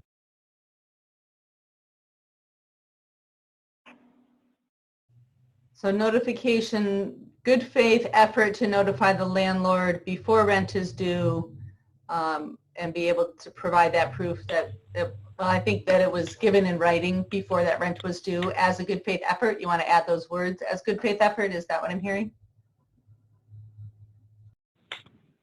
No, I don't know. I guess I'm just, there was, we had Councilmember Per and I had discussed a little bit just the burden on people to produce a document showing their good faith effort.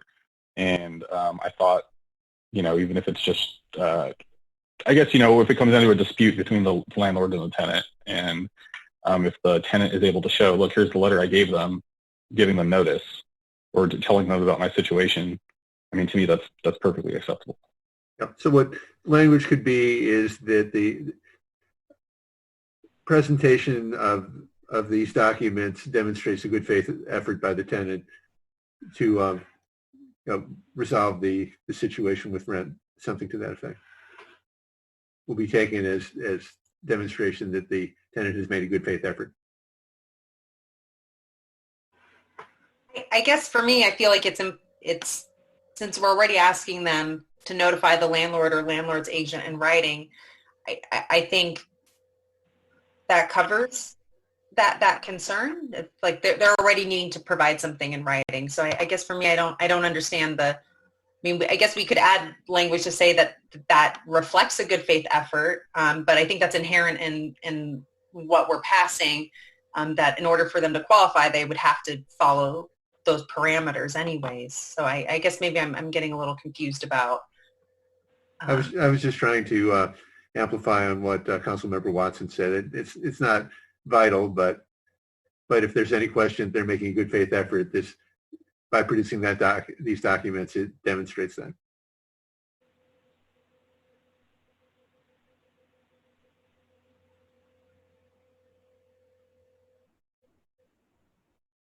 I mean, it's not vital to me, but Yeah. Councilmember Watson, I don't know if how much you desire to have that in there. Go ahead, Paul. Did you have? Yeah, I agree that, getting a notification in writing, that is their good faith effort. And I don't think we need to embellish it anymore or make it more wordy. Yeah, I mean, that's fine. I don't know. I'm just imagining, if the landlord says they never gave me a letter, they have not made a good faith effort, I haven't heard from this tenant, and then it's just a landlord's word versus the tenant. It seems, to some extent, I completely understand people are suffering, but it doesn't mean I don't know that we're doing people a favor by removing every single threshold and hurdle there is to not paying the rent. To some extent, it's a really low threshold, and I think it just ideally guides people to, stay on the right track and understand their commitment and, making sure that they are making a good faith effort on their side as well.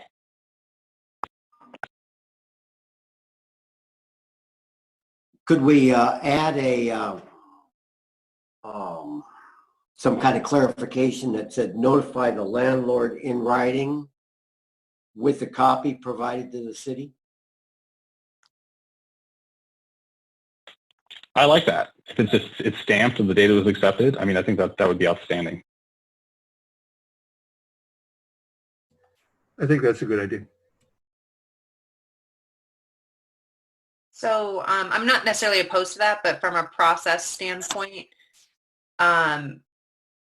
so someone could still submit that letter to the landlord, then they get sent to the city. Those could technically be on different dates. So we would still have the record of when we received it as a city, but that wouldn't be necessary. I guess to just clarify, that would not necessarily be the official record of when the landlord was notified. It would purely just be, we have a record of that documentation in case this did go down a particular path where there needed to be some sort of intervention.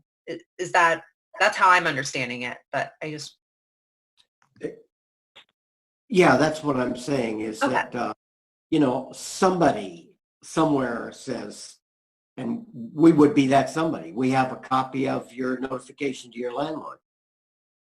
And the argument about whether we date stamped it the day after or the day before, I don't think that is as important as somebody holding a second copy.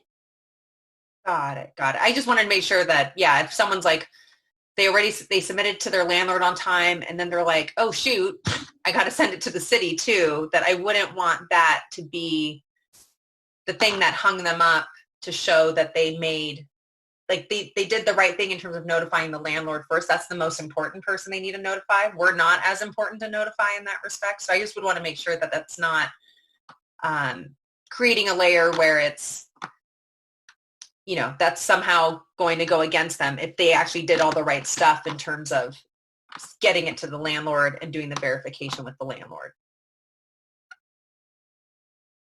Yeah, I agree. I wouldn't want to make it more complicated. I'm just thinking that if they notify their landlord,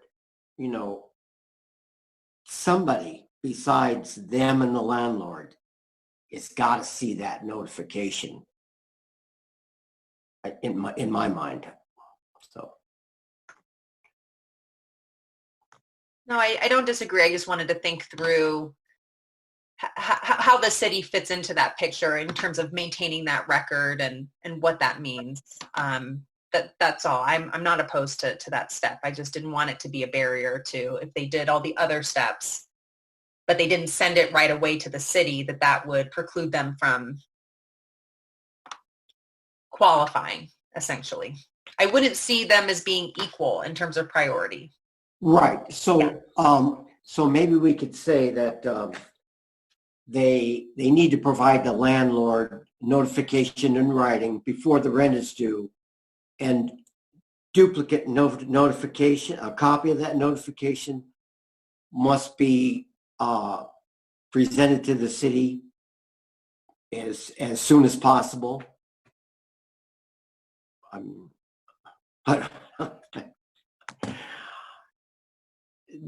mean, to me, ideally, go ahead. I was just going to say, I mean, ideally, we would be helping the tenant and us, as us as the people who have to make the decision, the tenant as the, person that's trying to prove that they've done this in a timely manner and in good faith effort. And it's, I'm fine if we want to leave it a little bit loose, but my personal feeling is it's a pretty low threshold just to drop a piece of paper off in the city manager's office or to shoot an email with a copy of the document that they submitted.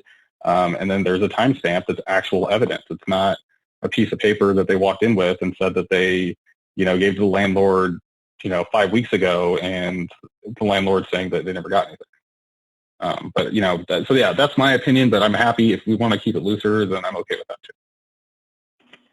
So I guess I'm hearing then two different things, because what I'm hearing from you, Councilmember Watson, and I'm not necessarily saying that's a bad way to go, but I just want to make sure I'm understanding the ramifications. So it does sound like, from your interpretation, that this would be kind of used as an official record and therefore they would need to be turning that in pretty timely from when they're submitting it to the landlord, so that we're maintaining, from the city perspective, an official record being able to document that and verify that they in fact sent that in a day prior to when the rent was due. So I guess that's the thing I'm trying to think through is just what are the ramifications of adding that language in? I'm not necessarily saying it's a bad way to go. I just want to make sure that we're being very explicit about, what we're asking people to do and what we're asking the city to do in terms of maintaining those records and how they'll be utilized. So maybe it sounds like I'm trying to overcomplicate it, but I just wanted to make sure that we're being really clear about what we're asking folks to do and what we're going to do with that information. Well, what I would say is require that the tenant submit it to the city within 30 days after they give it to the landlord, which is a very generous time frame. And then the city would stamp it and it would go into the city files.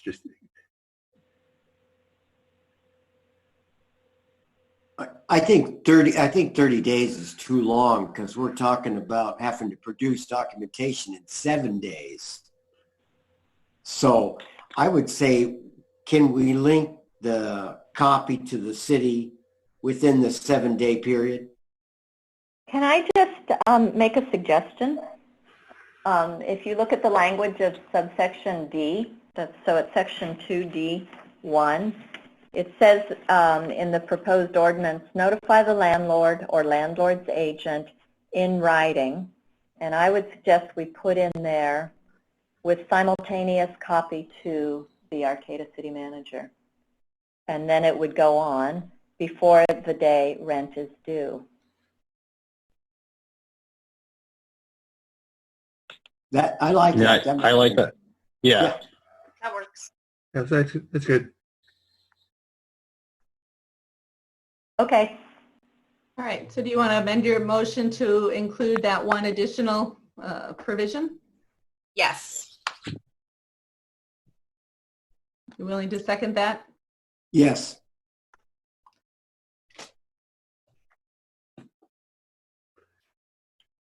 So no other comments on this, then can we have a roll call of council, please? Yes. Vice Mayor Patino? Yes. Councilmember Watson? Yes. Councilmember Pereira? Aye. Mayor Winkler? Yes. Motion carries. Just a quick point of order. Councilmember Pereira had a question or a comment about actions that we were taking in response to COVID-19, and we sort of skipped over that once we got through our declaration.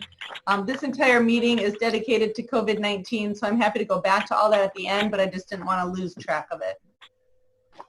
And, all I was just going to say, one, appreciate all the actions that are being taken by you and the rest of our staff.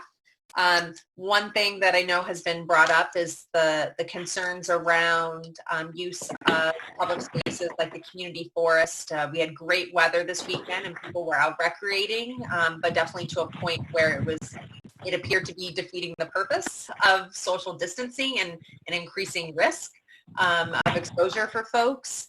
I know other communities that are much more populated than ours have taken action to, it looks like maybe Brett, there's background noise. But regardless, I know other cities and counties have taken, pretty extreme action around like public parks. State parks, like parking lots are being closed across the state. I'm not advocating for that at this point, but I think, and I know messaging is going out already to the community, but I think if that's something we can continue to reinforce those messages of the importance of social distancing while people are recreating, because I would hate for us to have to get to a point where we're saying people can't use the community forest. I think that would be a really disappointing thing to do, but the stakes are really high. So I think I just want us to make sure that we're keeping an eye on that. I know you all are, but I think just making sure, since this is a public meeting, to kind of just express that concern that people do need to maintain social distance. Obviously, people need to go out and recreate, but we have to be maintaining distance from each other as well. Councilmember Vice Mayor Patino? Yeah, I have a concern question that came up today, and I didn't really know how to format it, but public places, for example, the post office, everybody's using their doors and touching the handles. And for me, if a public place like a post office has a way of propping their doors open or a door open so that people don't have to contact it, the handle, with their hands, I think it's a real small price to pay to have to prop the door open of businesses that have a handle that you have to use to open the door. So just during business hours, they don't need to prop it open when they're closed. Huh? Yeah, so I think those are both really excellent points. We are going to continue to try to message around our open spaces. It looks like it'll be another beautiful weekend here. So we will have some staff out monitoring and getting some additional messaging out. There was some good messaging that came out through the California Parks and Rec Society that's a little bit more visual that we're going to start to push out as well about how to safely social distance in parks. And then reiterating that, yes, playgrounds are awesome for all these reasons, but right now it's hard, but we want kids to stay off of those shared spaces. I know that there is a group in town that has been doing this sort of microbial application to door handles that some organizations that have doors that are frequently used are applying. And agree, we continue to try to get that message out around if you do have doors that can be propped open per your building codes during this period, that they should be done so. I don't know if you're looking at something more stronger than education that you want to discuss. Well, I think that we could start with education, but somehow we have to get smart about the door handle thing. You know, maybe just a sign in the window that we could produce and pass out that says, you know, don't touch the handle with your bare hand. Something to that effect, that the, you know, be careful, a door handle is a real common spot to, you know, touch. Everybody's touching it. Petri dish. Thank you. All right, Mayor, should we move on to the next agenda item? Yes. The next item is item C, adopt resolution number 190-63, creating a business resiliency emergency loan program. Director Lawyer, could I have a staff report, please? This evening, Mayor and council members, this item before you tonight is to consider adopting resolution 190-63, which would establish an emergency loan program fund for businesses that have been hit by COVID-19. Obviously, the COVID-19 impacts are unprecedented, and state and federal resources are in the process of spooling up to assist businesses, but these resources will take several weeks to months before that capital is in the hands of businesses. A group of regional economic development professionals has been meeting over the past several weeks to try and discuss solutions, and establishing this regional business resiliency emergency loan program is one of the outcomes of those discussions. Essentially what this program would do would be to put quick capital in the hands of businesses to try and make sure that they can either keep their staffing levels or make their rents or use those for existing accounts payable. And the funds would be able to be processed through streamlined processes using our existing partners like REDEC and AEDC. The resolution does a couple of things. One, it establishes $250,000 from two funds that have existing fund balances that could be used for this purpose, to the total of $250,000. It directs the city manager and the community development director to work with these regional partners to try and build a collaboration around the use of these funds. And it allows the city manager some additional authorities to modify the program as we discover what works in this changing world, and gives the flexibility to address the need as they arise. I wanted to let you know a little bit about the regional collaboration that's happened to date. So far, the North Coast SBDC has agreed to provide business counseling, and it's also a great resource for businesses in general. They're hosting a COVID-19 webpage that has resources for businesses, and I encourage folks to check that out. But they've also agreed to provide business counseling for participants in this loan program. And so they would get some real direct feedback on best use and wisest use of these funds. And that guidance would be passed on to the underwriters and baked into the loan program ultimately. In addition, as I mentioned, we're working with the Redwood Region Economic Development Corporation, or REDEC, and AADC, two SBA lenders who already have the resources to make loans, to do underwriting, to write the loan documents, and secure UCC filings. Those two entities together are bringing, if their boards approve it, somewhere between $750 and $1 million to the table to add to this loan program. In addition, we have partners like the Humboldt Area Foundation, who's considering bringing $2.5 million to the table to assist not only with businesses but with nonprofits. Headwaters Fund is considering tomorrow at its board meeting $2 million infusion to REDEC and AADC, and to establish a loan program that would use funds that the city of Arcata and other jurisdictions would have at their disposal as loan guarantees, as loan loss reserve in the event that their loans don't get repaid. In addition, there are several cities throughout the region that are considering participating as well. Now, the reason why we're asking for the flexibility in this resolution is because this is an evolving collaboration. Each entity has different rules and regulations that they're subject to. Their money comes with different strings, and we're all working to try and make our funds as flexible as possible to address this near-term kind of gap financing that we're talking about. And so right now, that group that I just described, in our conversations, what we're talking about is one of various options, or maybe even a mix of options, going from a loan loss reserve, where that would function like the city wouldn't actually loan money out. They would just hold money in reserve.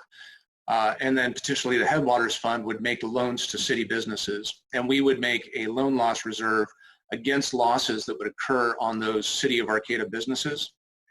That's one way to help spread the risk. It's also a way for the city to get a little bit more bang for its buck, because it's not actually lending out money on the front end there. And it protects the Headwaters Fund from some of those losses, and we would share in those losses. Another element that is being considered here, and what's really directly being asked for right now, because this is the most expeditious rollout, is a direct lending program. We're looking for authorization for the city to take this $250,000, excuse me, and loan that out in small increments to try and tide businesses over until they get those larger emergency funds from SBA and other resources. Another option that we've been discussing regionally is pooling the funding, so that we would bring our funds together. If we had $10,000 for a loan for a city of Arcata business, and the Headwaters Fund or maybe REDEC could combine their resources, and we'd make a pooled loan program, and that would really spread the risk the most. And so we're asking for a little bit of flexibility in Resolution 19063, that we start with the direct lending program and then work with these regional partners to try and craft something that is a little more robust. The guidelines around this program are pretty brief. It's a single page, attachment B. And I just wanted to walk you through the key elements of that. One is that we would require a bank referral for this program. And so if there's a business out there that has, that's bankable, that has the ability to go out and get a loan from a bank, they should do that. Our loan fund should be reserved for businesses that are struggling and don't have bankable loans. So in that case, they get a bank referral to our program. The next step would be to ensure that they were plugged in with the North Coast SBDC and getting that business counseling to really identify what is the immediate business need. I think in particular in times of stress, it's easy to make poor decisions because you're just dealing with what's in front of you. North Coast SBDC has pulled together a group of really talented business advisors, and they would be providing that business advice to these prospective borrowers. Next, and these terms were really agreed to by the entire regional collaboration so that all of our programs were streamlined. We all came at it with different approaches initially, but we settled on having one loan program that's the same across the region so that all of the businesses would know what they're dealing with and they wouldn't have to learn different loan programs, or if we pooled resources, we wouldn't have to figure out whose lending guidelines we were using. So the terms that we all agreed to as sort of the best fit for this type of program is to allow a 6-month deferral. So from the date that the borrower signs the loan documents, there would be no payments for 6 months. During that time frame, they would still be accruing 2.5% simple interest, and that 2.5% would carry forward into a more permanent loan if they were to refinance into or somehow convert into a permanent loan after that. The loan term after that period would be a fully amortized loan over a 5-year period. Again, still with that 2.5% simple interest. And given the, my estimate of the immediate need and the resources that we have to bring to bear on this at this time, I'm recommending the City of Arcata start with a loan program that would make loans up to $10,000 if we aren't participating in a pooled program. If we do participate in a pooled program, we would have to reassess and reevaluate and see if we could bring other resources to bear on those loan programs. Right now, the guidelines do say that we would be making unsecured loans, and primarily I think that was recommended by the regional group because taking the time and the energy and the money it takes to go and secure a loan, filing the documents and whatnot would slow the program down. Just today in our conversation, we agreed that perhaps taking UCC filings would be an appropriate step, recognizing that the UCC filings on stock and inventory, equipment and inventory for most of these businesses may be pretty paltry, but it's at least some security. The last couple of things that I wanted to say about the program, just to make sure that you have this before your deliberations, is that the Headwaters Fund is taking this issue up tomorrow. They've really been asking that we work as that loan loss reserve. And so if we partnered with the Headwaters Fund, what I'd be looking at is kind of doubling the amount of money that we could get into the community, retaining $250,000 as this loan loss reserve fund that we could support our regional partners to spread the risk. But then to also take the $250,000 that we're asking for tonight and start making direct loans to City of Arcata businesses. So they've asked for our support in that. And then finally, one of the big questions that comes up, you may be surprised to hear, is what about cannabis businesses? Now we have hundreds of jobs that have been created in the City of Arcata, probably thousands countywide, that are around the cannabis industry, and those businesses are being hit just like every other business. Most lending programs, that are, or banks that are federally backed, can't loan to cannabis businesses. I believe that we may have a source of funds that is not tied to federal resources in the 245 fund, the former redevelopment agencies fund. Now, this is just for discussion purposes at this point. I haven't vetted this at all with our city attorney or with our city manager, and I apologize for bringing this out in a public meeting like this, but I just wanted to be able to have the discussion. If you want us to not approach that, or if you want us to investigate whether or not we can make loans to cannabis businesses as well. So with that, I believe the city council could make the finding that the program is exempt from CEQA for the reasons stated in the staff report, and I would ask that you'd adopt resolution 19063, creating a direct loan program fund to a total amount of $250,000 and grant the city manager the authority to change the program to address these developing needs. Be happy to answer any questions you may have. I will now ask questions from the council by roll call. Vice Mayor Petito? Yeah, I don't have any questions. I just want to say yes to making this available to our cannabis business. All right, Councilmember Watson?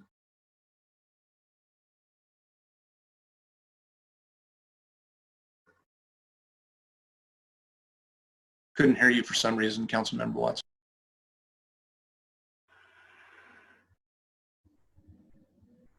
Can you hear me now? Yes. Yeah, I don't have any questions, and I agree with Councilmember Patino. Councilmember Pereira? Same here. Right, I also support extending this to cannabis related businesses, and I think that your proposal for effectively doubling the amount by using loan guarantees rather than direct loans is an excellent idea.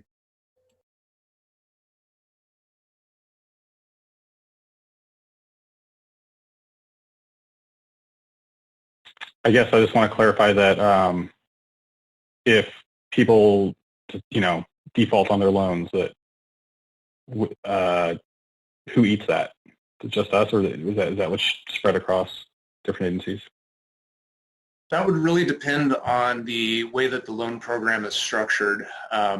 If we wind up pooling, for example, and having multiple loan funding sources going into one loan, then we would lose in proportional share more than likely to the loan funds that we've added to that pool.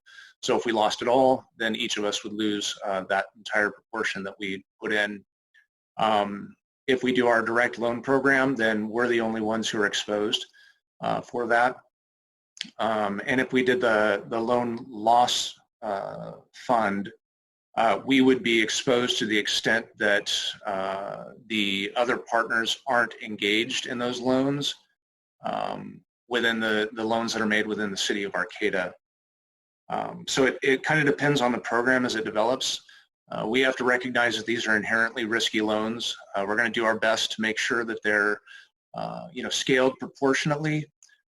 Somebody may come in and ask for a $10,000 loan, but through the SBDC counseling and through the underwriting that we have with our partners, that we identify a lower loan amount that would be appropriate for their particular situation. And so we'll do our best to make loans that we can recover.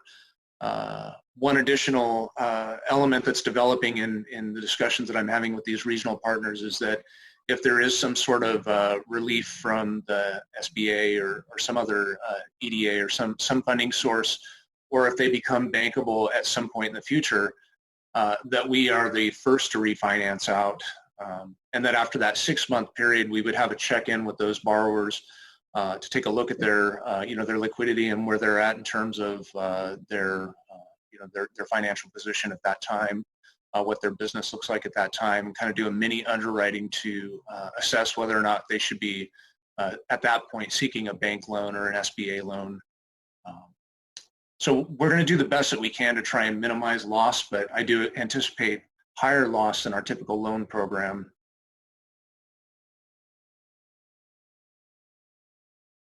All right, I next will have us take public comments. So could staff please read public comments that have been submitted? Yes, Mayor, we have no public comment on this item. Right, any final comments or questions from council, starting with Councilmember Pereira? No, but I'm actually prepared to make a motion. I will make a motion to adopt resolution number 190-63, which creates an emergency business loan fund for a rapid response to COVID-19 impacts on local businesses. Second. Are there any further comments from Councilmember Watson or Vice Mayor Patino? None for me. None from me. And none for me. So could we have a roll call, please, on the motion? Yes. Councilmember Watson? Yes. Councilmember Pereira? Aye. Vice Mayor Patino? Yes. Mayor Winkler?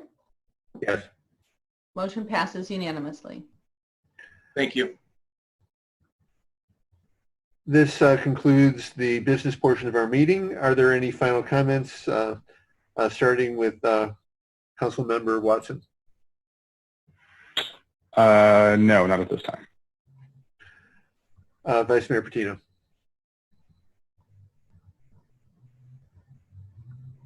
No comments. Councilmember Pereira? Thank you, everyone.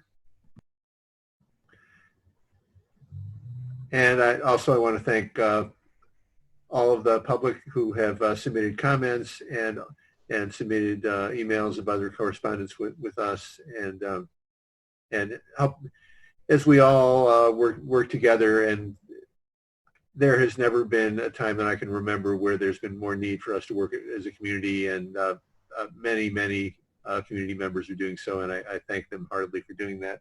And with that, we are adjourned.